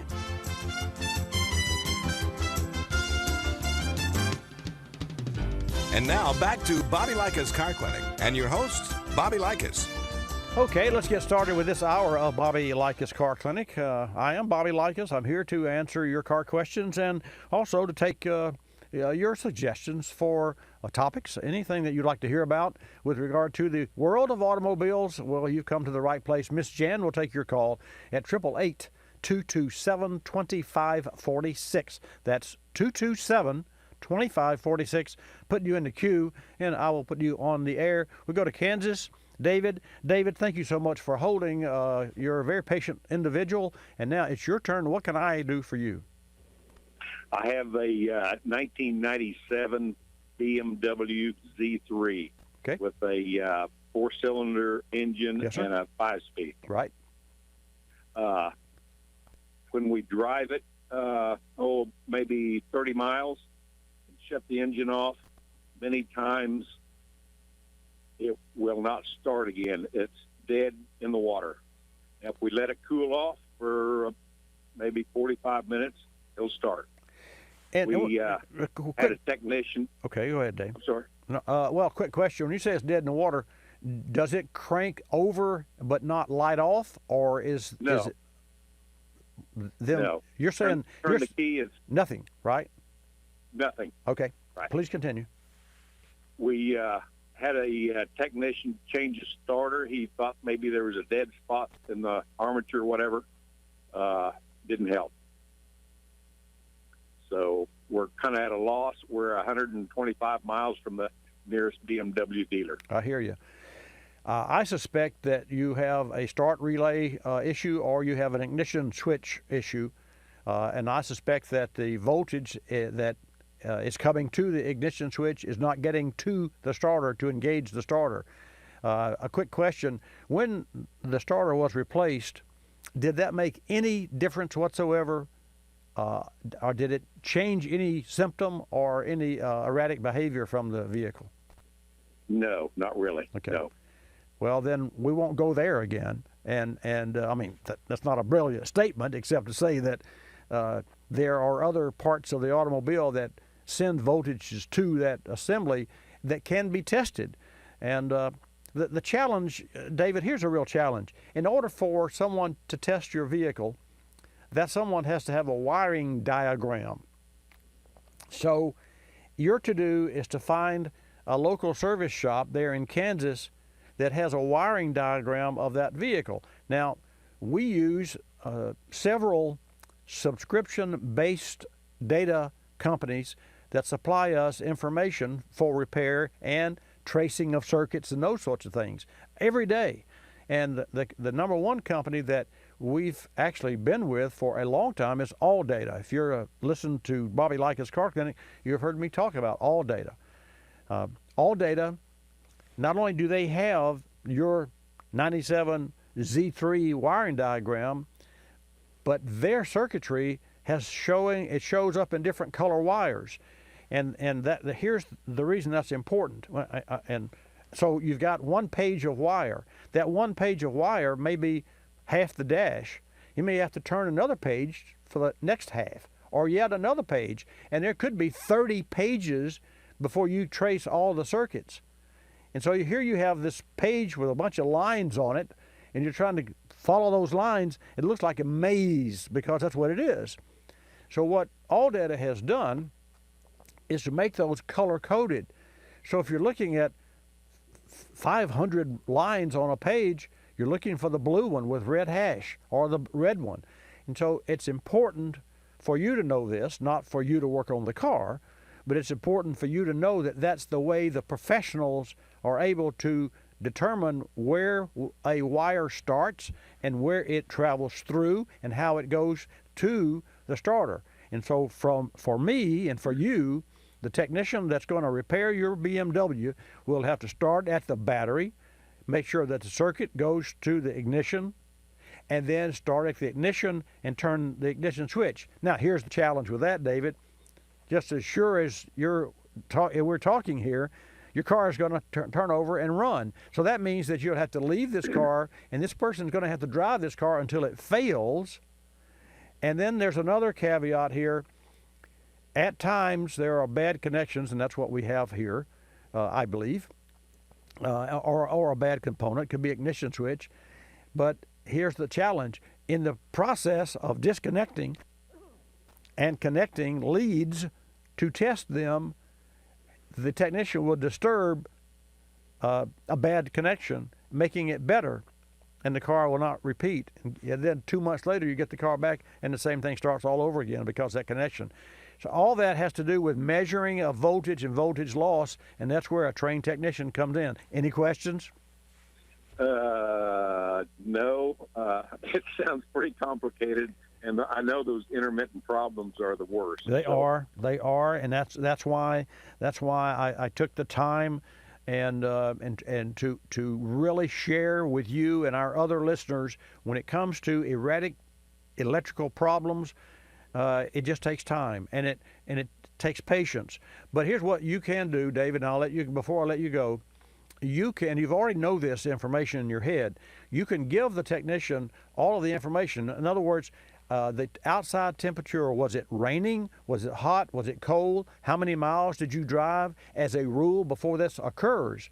And then you can not be assured, but at least you can hedge your bets so that you can shave off some of the time by helping the technician because you have some more information regarding the symptoms. Does that'll help you, and it'll help the technician pinpoint the problem, or at least get to the problem sooner than later. You got it?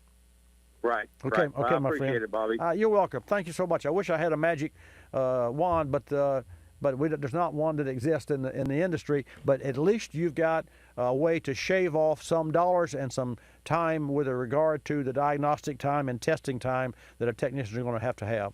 Hey, thank you for your confidence in me and for your call. Take care and come back to see us next week.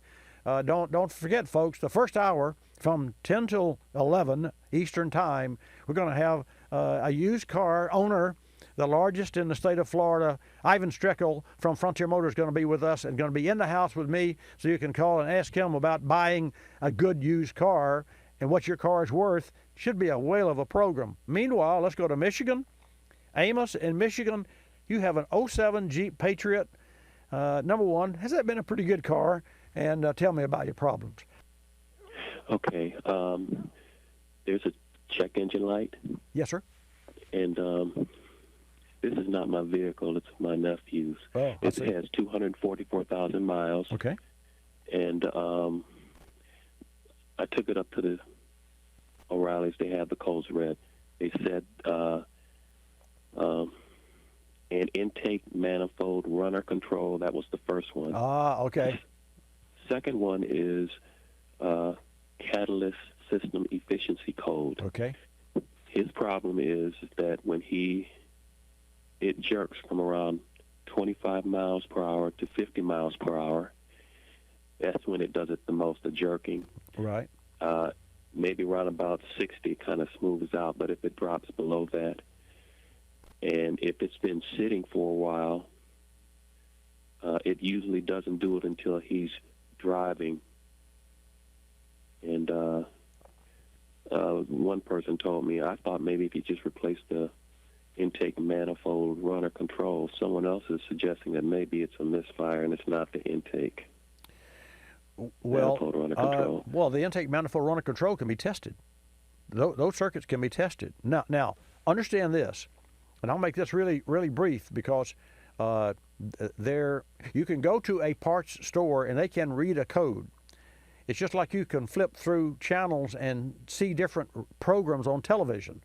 But only when you get into the program and have watched the program long enough and invest your time into the program do you know if you like the program or not.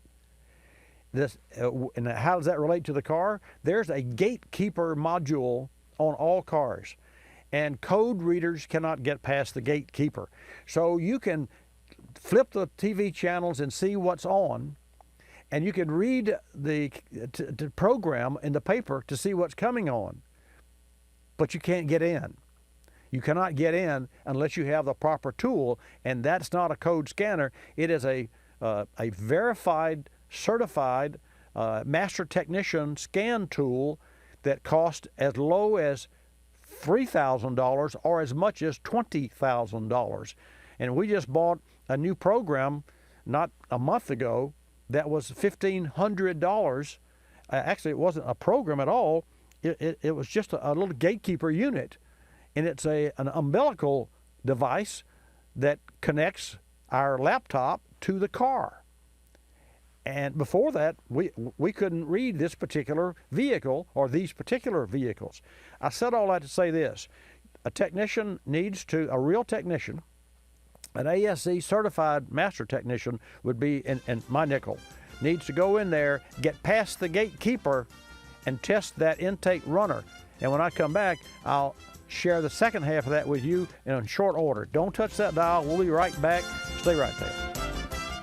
Folks, we recently worked on an 03 Buick Park Avenue with a 3.8 engine. This vehicle had been a workhorse with about 190,000 miles and counting. That said, fuel economy had slipped from 24 mpg highway all the way to 19. On cold startup, the check engine light started flashing in addition to rough idling. Engine fuel trims pointed toward carbon issues. A quick scan revealed random misfire code P0300. The codes were cleared, and after a visual inspection of the ignition system and a fuel filter change, we added a can of Berryman B12 Chem Tool to a fresh tank of fuel. After a 400-mile round trip and a second can of Berryman B12 Chem Tool, fuel economy went right back to 24 mpg and idle quality was restored. Many times, complex running issues are traced to carbon issues on today's vehicles. Fuel system maintenance today starts with simple tank additives as the first step in cleaning carbon from your engine. The next time your vehicle is sluggish or experiencing poor fuel economy, try Berryman B12 Chem Tool. Learn more at berrymanproducts.com. O'Reilly. When it comes to safety, nothing is more important than your vehicle's brakes. If it's hard to stop or you hear squealing or grinding noises during braking, stop by O'Reilly Auto Parts. You'll find the brake parts you need from trusted brands like Brake Best and Brake Best Select at everyday low prices. Play it safe with brakes from O'Reilly Auto Parts. Better parts, better prices every day. O'Reilly Auto Parts. Looking for a new career path? Interested in serving your local community? Become a teacher. American Board for the Certification of Teacher Excellence can help you earn a teaching certificate in a year or less. American Board's online program allows you to set your own schedule for a price that fits your budget. Visit www.americanboard.org. That's americanboard.org for more information on how you can become a teacher. You're listening to Bobby Likis Car Clinic. Telephone tip from Geico Auto Insurance. When calling Geico to switch your car insurance, you will not need acetaminophen, naproxen, indomethacin, ibuprofen, a cold compress, an on-call acupuncturist, or any other pain remedy. In 15 minutes, you could save 15% or more. If it were any more painless, you could do it in your sleep, which is theoretically possible since we offer complete 24-hour service. Call 1-800-947-AUTO, 1-800-947-AUTO. Geico Direct, the sensible alternative. When you purchase the latest TV, tablet, or smartphone, don't forget to do the right thing with your old ones. Recycle them. The Consumer Technology Association and its members are making recycling your old devices as easy as buying new ones. Just go to greenergadgets.org, type in your zip code, and you'll instantly find the recycling location closest to your home. You'll also find recycling tips, like asking the store where you buy your new TV if they'll haul away your old one. Don't let your old tech tools clog your local landfill. Just visit greenergadgets.org.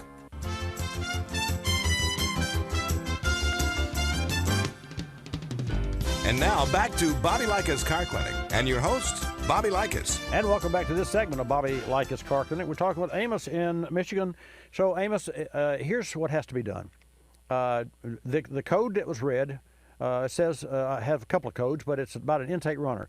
So a technician has to, with a proper tool, as I mentioned, and the tool is going to be a professional scan tool that we use in the business that gets beyond the gatekeeper so that we, standing outside the car, can operate different things and make that car function and operate different evap controls and solenoids remotely.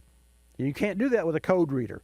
So that's the difference between reading codes, which anybody can read and see what's on television, but only when you get into the show or into the architecture of the electronics of the car can you properly diagnose and test what's wrong with what's going to take to fix the car. Having said that, the first thing, if there's a hard fault there and that intake runner is not working, I suspect that the linkage is broken on the intake runner or it's carbon fouled, because that's an issue that's a common issue with engines. So that's the first thing to fix.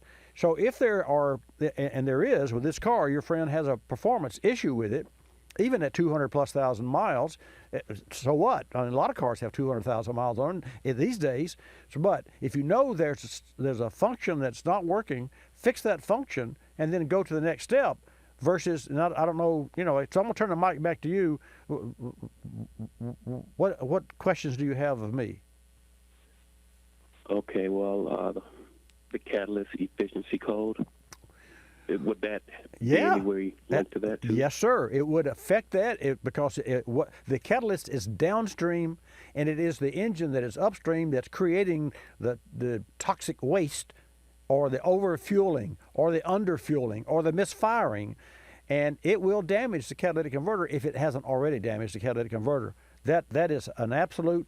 That proves to me that you do have a performance issue that has to do with firing and fuel of the cylinders, and it will destroy the cat, because if it's dumping fuel that it's not burning, that cat will burn it, and it will burn out the cat.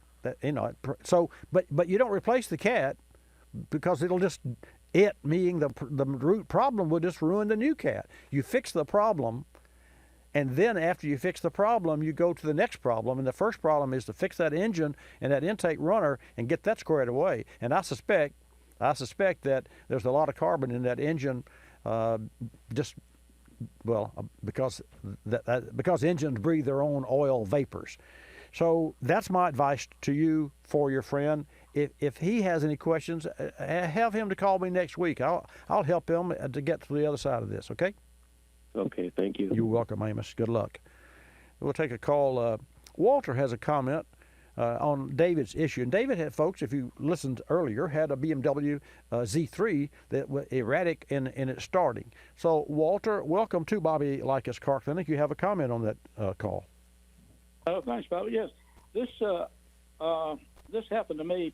I had a 64, 65 Malibu. I can't remember which one now. Okay. And I decided I was going to put dual exhaust on it, and it would do exactly what the gentleman's talking about. I could drive it a while. It would get hot. I shut it down, turn the ignition, and nothing would happen. It would just have to cool down. Right. And I finally found out that it was the heat getting to the starter, pulling the armature away from the housing or something that caused that. Just the heat at the starter, by the starter, because they ran the pipe too close to the starter. Now, I don't know if that's his problem, but that's something to think about. Well, you're right, and to that end, I have had that exact same problem with a motorhome that I owned with a 454 Chevrolet, and when GM, which is a truck chassis, built that engine, the exhaust manifolds, number one, the exhaust ran too hot and they cracked, and of course they changed from cast iron to stainless steel exhaust later on, like tubular headers. But in the meantime, it was common problems for any 454 powered V8 big block Chevrolet motorhome or truck. You drive it for 150, 200 miles, you stop and get gas, and you come out, click, click, or no click at all because of the excess heat, exactly what you're talking about. And so we, as a fix for those particular vehicles at that time, mounted a Ford solenoid on this Chevrolet chassis, and the Ford solenoid was mounted away from the heat, and we ran two number 10 wires, one from the battery to the solenoid and one from the solenoid to the original exciter wire that fired this GM starter. And then we ran the original wire that made the GM starter click. We ran that to the Ford solenoid. And basically we were using the whatever low voltage that would be occurred because of the heat.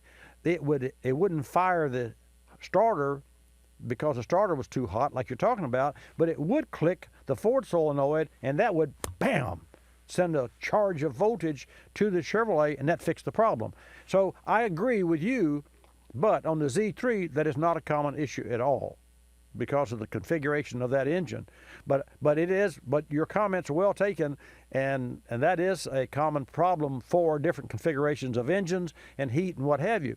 And, Walter, I will also say that even in the ignition switch, as I said, in the testing phase, when you start taking things apart and you've got a bad or a loose male-female connection, and you take it apart, you disturb it, lo and behold, there's been a lot of cars that we have actually fixed and didn't know what we did to fix the car. That's when you get erratic behavior. Hey, thank you so much for your comments. I really appreciate it. No problem. Bye. We'll take a call now from Tom in Missouri. And, folks, if you want to get in, now is the time. 888 Car Clinic, 888-227-2546. Tom, welcome to Bobby Likis Car Clinic. Good morning, Mr. Likis. Good morning, sir. I got a starting problem since we're on that today. Okay. And mine is kind of different than everybody else's. Good. In fact, it's different than anything I've ever seen. Oh, okay. Well, even better. This should be interesting. Let's have it. It may be. When I fill my gas tank, I turn my car off, and when I fill my gas tank, it's a 2008 Chevy Colorado. I get back in the car to start it up, and the starter will turn, it just won't light. Mm-hmm. And it'll go through the entire cycle of, this key and trying to start it, and it won't do it. Right. But usually by the second or third time, it will. So I'm completely flustered. I don't have any idea what would cause that from filling the gas tank. It's the only time it ever does it. Well, the car, it's a time issue. It is not a gas tank, because the car doesn't know that you're filling the tank. The only thing that the car knows is the level of fuel in the tank. And the fresh fuel that you put in the tank would actually cool the tank itself to a degree, certainly. So if you had a fuel pump that was going bad, which I suspect could be the problem, then putting a new batch of fuel in could have some effect on that fuel tank. Having said that, there is, Tom, a module that you replace, and I call it a bucket because it looks like a Folgers or a coffee can. That's about the size of it. And this bucket, it's called a module, includes the fuel gauge, the fuel pump, and the wiring that makes all that work. Yes, sir. And in some cases, get this, in some cases, the pressure regulator for the fuel injection system is also included in that bucket. Everything. And in fact, we had a customer that had a evap problem this week, and another shop had just put a new bucket in it, and when they did, they didn't lube or didn't properly get the O-ring in place, and it cut the O-ring, and there was a fuel leak on the top of the tank. And when you have fuel leak, you have air as well, so evap code. So the shop that replaced the bucket actually sent it over to us and recommended that we were the team to look at this evap code. And sure enough, there were multiple things wrong with this vehicle. And Johnny Bars, our shop foreman, our master ASC technician, did a brilliant job on this car. Worked on it a couple of days, off and on, and because there were stages of repair, the last of which was to drop the fuel tank, which he did.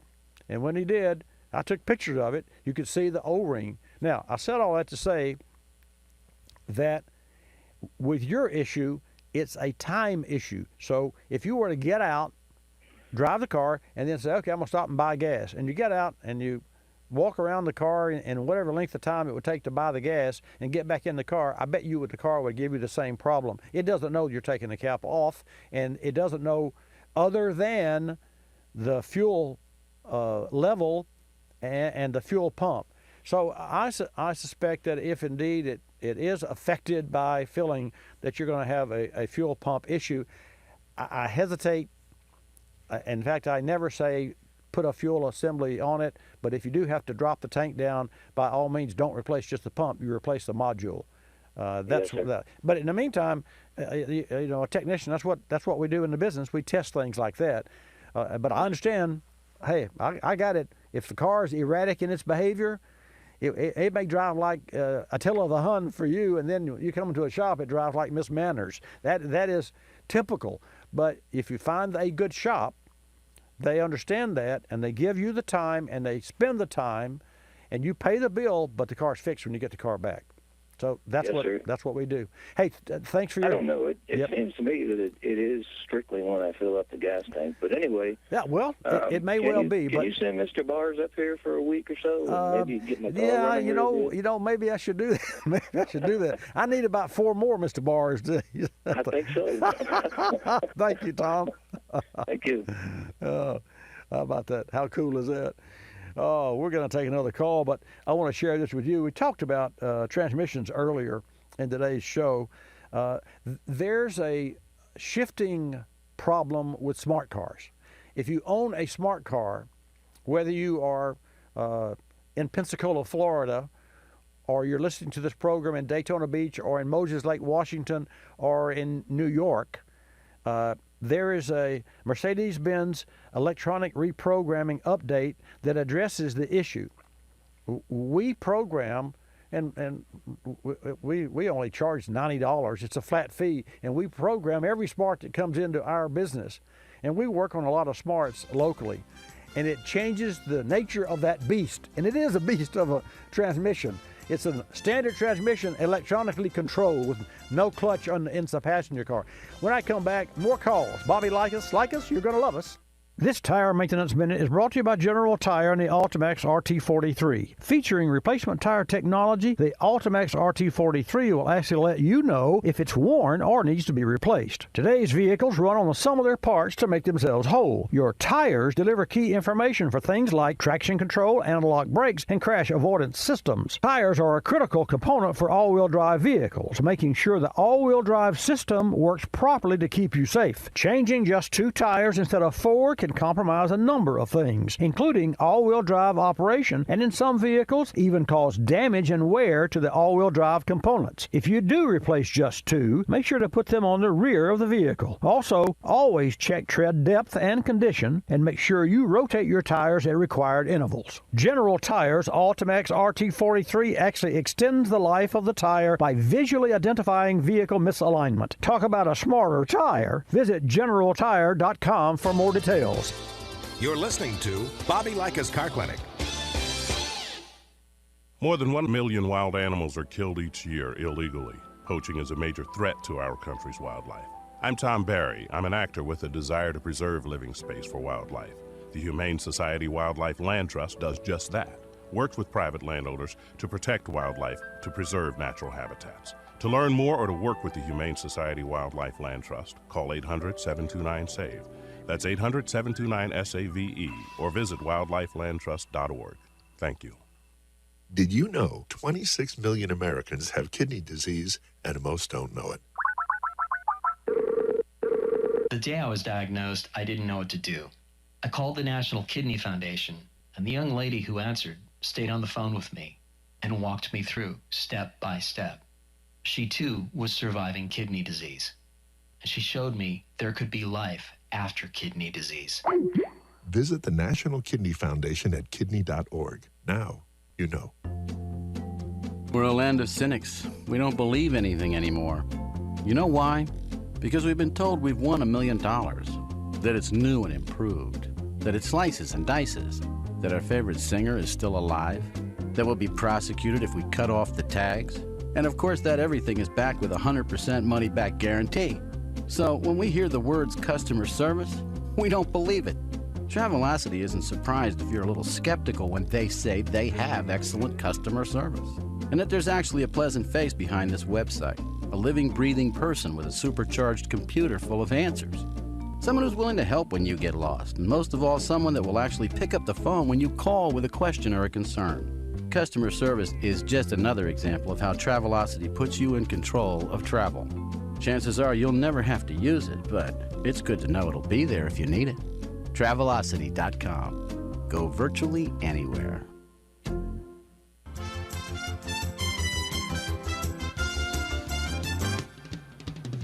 And now back to Bobby Likis Car Clinic and your host, Bobby Likis.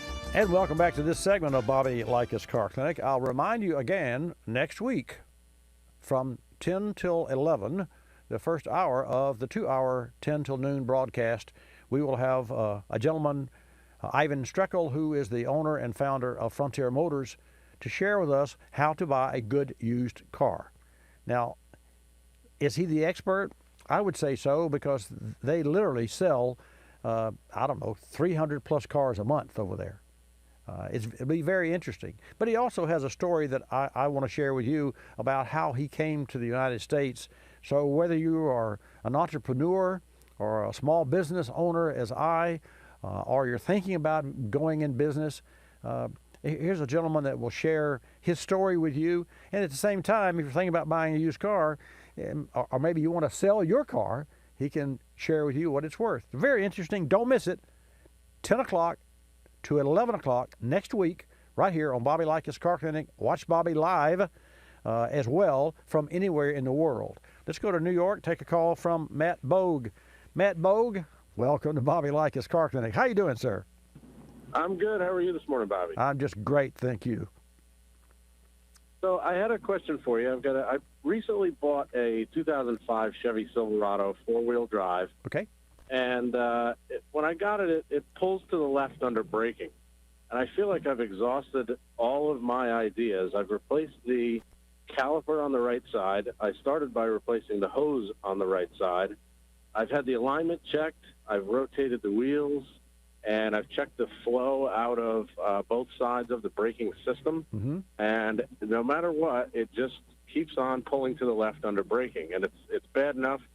If you've got to make a hard stop on a highway, right, it'll change lanes for you. Well, so I was wondering if you had any idea where to go from here. I do, this. Matt. Do you have, we use an infrared heat sensor, the infrared gun, to measure temperature. So the first thing that I would want to do is I would want to make sure that both rotors were equal in temperature. So I have done that, and they certainly are not at equal temperature. They are not equal? You mean so the left is getting hotter than the right? Yes, quite a bit. Well, have you replaced the caliper on that side? Have you replaced both calipers and rotors and hoses? I did the hose on the right side, the caliper on the right side, and cleaned and lubed the slides and sliding surfaces for the brake pads. And why did you not put a hose on the left side? Well, I was trying to go one piece at a time, being as it was pulling left, and just hadn't gotten around to the left side. Do you think I should go there before anything else? Well, I think you should do. I think you should take one step at a time, but one step would not. Well, if you had a dragging brake, that would be different. But in this case, you're implying to me that your problem is not on the left side, but it's in the right side, because that's why you put the hose over there, because you felt that the right brake wasn't working because the left one is doing all the stopping. Is that what I'm reading correctly here? Yes, sir, that's correct. Yeah, I thought so. So, and you may have a point there, and that may be good that you did put I'm trying to think. Some vehicles, Matt, do cross braking, right front, left rear, left front, right rear. So, you need to look at, that may be. But I mean, the obvious things are you've already done. Slides, the ways, the calipers, the free, all those things. A hose, So you may be on the right track there. Or it may be that there's a problem with the left brake, but it sounds to me like there's not. There's a problem with the right brake because the left brake's doing all the stopping. So let's assume that you're right there. If that's the case, it may be a master cylinder issue or a proportioning valve issue, and you may have been on the right track to start with. So you need to look at the diagram in a manual, in a professional manual, to determine the route of the hose or the brake line, and you may indeed have right front, left rear, and left front, right rear maybe cross. Now I don't know about Chevrolet, but some Fords are that way, and some manufacturers, I can't recall, off the cuff, but that may be the issue, and it may be that there's no flow there. Unfortunately, you can't change, you can't test, and you can't put right to left and left to right, like you could a tire or what have you. But I agree with you that you need to make that right one. You're telling me the right one doesn't get warm, gets warm, but doesn't really heat up or dry. What about if you stopped on a wet parking lot? The left's going to always lock up and the right not? Correct, yeah. Gravel or anything like that, the left locks right up. Yep. And the right just kind of cruises along. Okay, yeah, we're not. And you know for a fact the right caliper, have you replaced that caliper? I did, yeah. Yeah, and the hose that feeds it. Yeah. Then okay, check the routing of the brake lines to see, because if indeed you have the cross brake application, left front, right rear, right front, left rear, then we know that that's where the issue would be in the master cylinder. Now, now one other thing, what if it's not? Then we need to find out and trace down the pressure from the master cylinder to where it feeds both front wheels, because we could have a line that is rusted, overheated, collapsed, a steel line, because you're in New York, so you're in that rust bucket there. I mean, the roads and the undercarriages of cars up there are nothing like what we would see here. Oh, yeah. Okay. Yeah, I wondered if, it goes down to an ABS unit that they unfortunately placed in the frame rail pretty much underneath the driver's seat that's exposed to the elements. So I wondered if I had maybe an ABS unit that was absolutely failing or blocked up. Absolutely. Could well be. And GM and ABS are like, coffee and sugar. I mean, there's a lot of failures going on there. So may well be, but and it may well be the rust that we talked about too. But anyway, you're on the right track. Stay with it, and you'll find it eventually. But nice to hear from you. All right. Thank you very much, Bobby. I appreciate your help. Appreciate you. Thank you, Matt. Let's go from New York to Arkansas. Greg, welcome to Bobby Likis Car Clinic. Glad to hear from you. What can I do for you? Well, I got a couple of questions for you. Okay, sure. I have an 84 Nissan that I don't have any records on. I'm going to have the timing belt changed. Mm-hmm. I want to know what you recommend for mileage and time on a timing belt. I don't drive it a whole lot, so I want to know what kind of mileage you'd recommend and how many years you would recommend on a timing belt. Well, the mileage doesn't count, because if you drove the miles, you could do it at 90,000 miles. But since you don't drive, it's funny you should ask me that question, because we have a Lexus in here that we're putting a timing belt on as we speak, and the car has 65,000 miles. It was just purchased, used car, brought to me this week with several issues. Some of them aesthetic. I mean, I did some really nice work. I had to repair a clouded lens in the master control air conditioning unit. The master control unit never serviced and is not serviced as individual parts. Cost $1,800, and we fixed it for $1.75.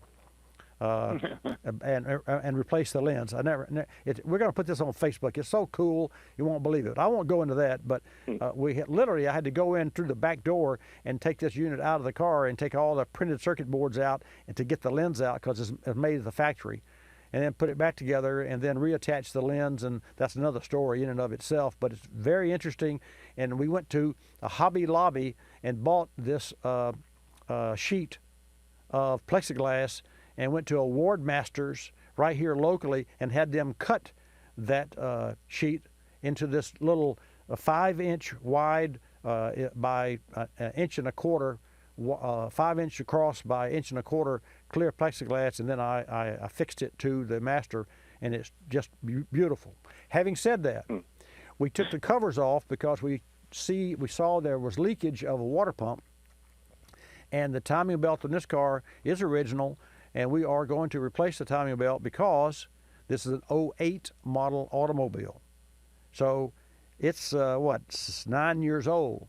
So therein lies, and we replaced one that was another Lexus that was an 06 model, and it only had 70,000 miles, and the mileage replacement for this car is 105,000 miles. That's timing belt. but but if you're not driving. So does that help you? 6 to 8 years, you should replace the belt. And when you replace the belt, you replace the water pump and the tensioner and the pulley. It's a kit that you buy, because when you're doing open hood surgery, you don't do one bypass. You do all the 4 while you're in there. Right. Any questions? No, that answers my question. 6 to 8 years. Yeah. And I had a question about computer control units. I had one go bad in this Nissan, and I want to know if you recommended a place who could test those and repair them. If you knew of anybody that did that. Gosh, I'm trying to think. Which computer though? You talking about the ECM? Yeah. Well, they call it the ECCS, Emission Control Computer System, but it controls the firing and the. That's going to be a tough one. You might want to look online, or I would have to. We'd have to research that. I wish Greg. Okay. So I don't have a name of a company. There is a company that repairs ABS systems and Module Master. It's the only name that I know of that comes to mind. But there's another company that's in Florida that rebuilds those. Let me put you back on hold, and Miss Jan will get your email or give you my email. And then this week, I'll do some research for you, and maybe I'll have an answer for you, and we'll be connected electronically. And then I can help you. Okay, well, that sounds great. Okay, all right. So, Fabio, I'll put Greg back on hold, and we'll go to Texas and take a call from John. Okay, and John, welcome to Bobby Likis Car Clinic from Texas. Hey, Brother Likis. Hey, sir. How are things in Florida today? Well, I absolutely fantastic, man. How about Texas? We're having a great day today, my friend. Well, that's always good. I'm an old 67-year-old gearhead, and I'm trying to retire for the 3rd time, and I find myself with an old work truck. So I'm looking to buy me a car that I can go visit my grandies, make some road trips in. Okay. And I tell you, I don't want a car payment, so I'm trying to find something that I can just buy. Okay. And I have noticed online that I can pick up, or you can find these XK Jaguars, 99 to 03 or 4, and depending on the mileage, anywhere from $8,000 to $11,000, $12,000. And I'm just wondering if you can coach me a little bit on, are there any bears in the woods that I need to be looking out for when I look at these cars? And then in a parallel vein there, when did Lincoln take over the Jaguar and then do their electrical system upgrade, which I understand was their main contribution to that? Well, yes and no to those questions. I can certainly advise you. A friend of mine who is also a car guy, an avid car guy, British Car Club, Gus Fell, recently bought, and I'm thinking it was an 06 convertible. He sent me a picture of it, and it's really, really beautiful. Those cars, if you find one that doesn't have a lot of miles, and most owners take care of them, they're pretty good cars. Having said that, Ford did not really do that car justice when Ford owned Jag. Ford was more interested in that $6 billion investment in creating a Jag for everybody, so they came out with the S-Series, and they did not do a good job on that vehicle. We work on a lot of those cars. Thankfully, for our customers, we know the car, so we know the pitfalls. The car that you're talking about at buying has PCV problems. You have to replace the valve cover to fix the PCV system. That's a common issue. So you want to make sure when you buy a used Jag that you take the oil breather cap off, and maybe have a local technician with a borescope look down in the engine before you buy that vehicle to make sure there's no sludge.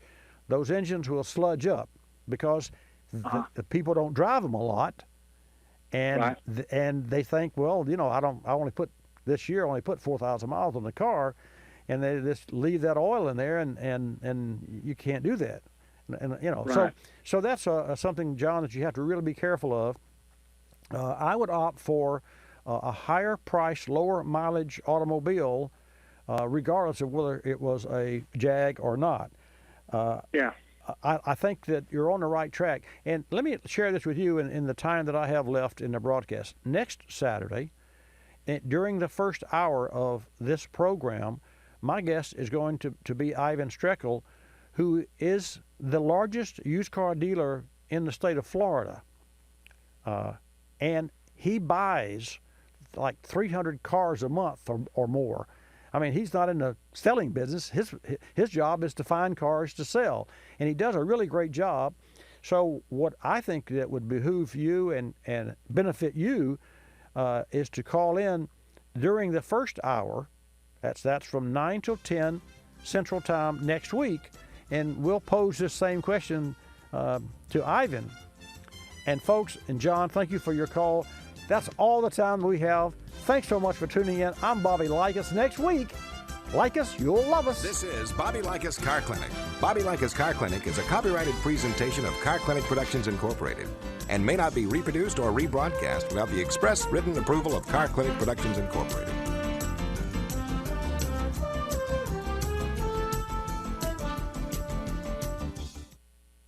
Berryman's B12 Chem Tool features HEST, or High Energy Solvent Technology. The combination of HEST and powerful detergents help maximize one-tank cleanup of intake valves, fuel injectors, carburetors, and combustion chambers. But don't take our word for it. Here's another HEStimonial. Kevin's Porsche made a coughing noise and generated a small backfire at startup. Within 2 weeks of using just one can of Berryman B12 Chem Tool, the problem was gone. Learn more about Berryman products and their HEST technology at berrymanproducts.com. That's berrymanproducts.com.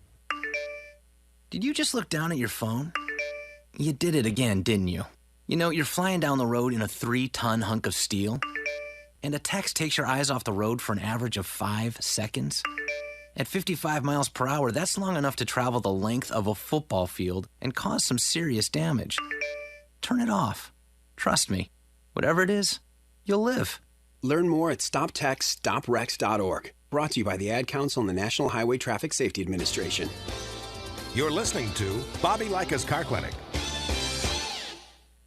P. Ricey Outfitters, I'm Tina. How can I help you? I'd like to place an order. Great. Which item? The cotton roll neck sweater, large. Okay. Periwinkle, Loden, or caramel? The caramel, please.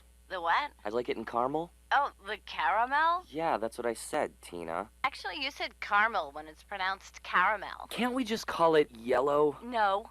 Everyone knows the best part of a Milky Way. They just don't know how to say it. After all, it's our caramel. It's caramel. Ugh, that makes a Milky Way great. You start my morning, you stir in my soul, you warm my heart, make me feel whole. Your aroma calls me, starts my morning. Happy morning, your name is Folgers Mountain Grow. Now you're here, your aroma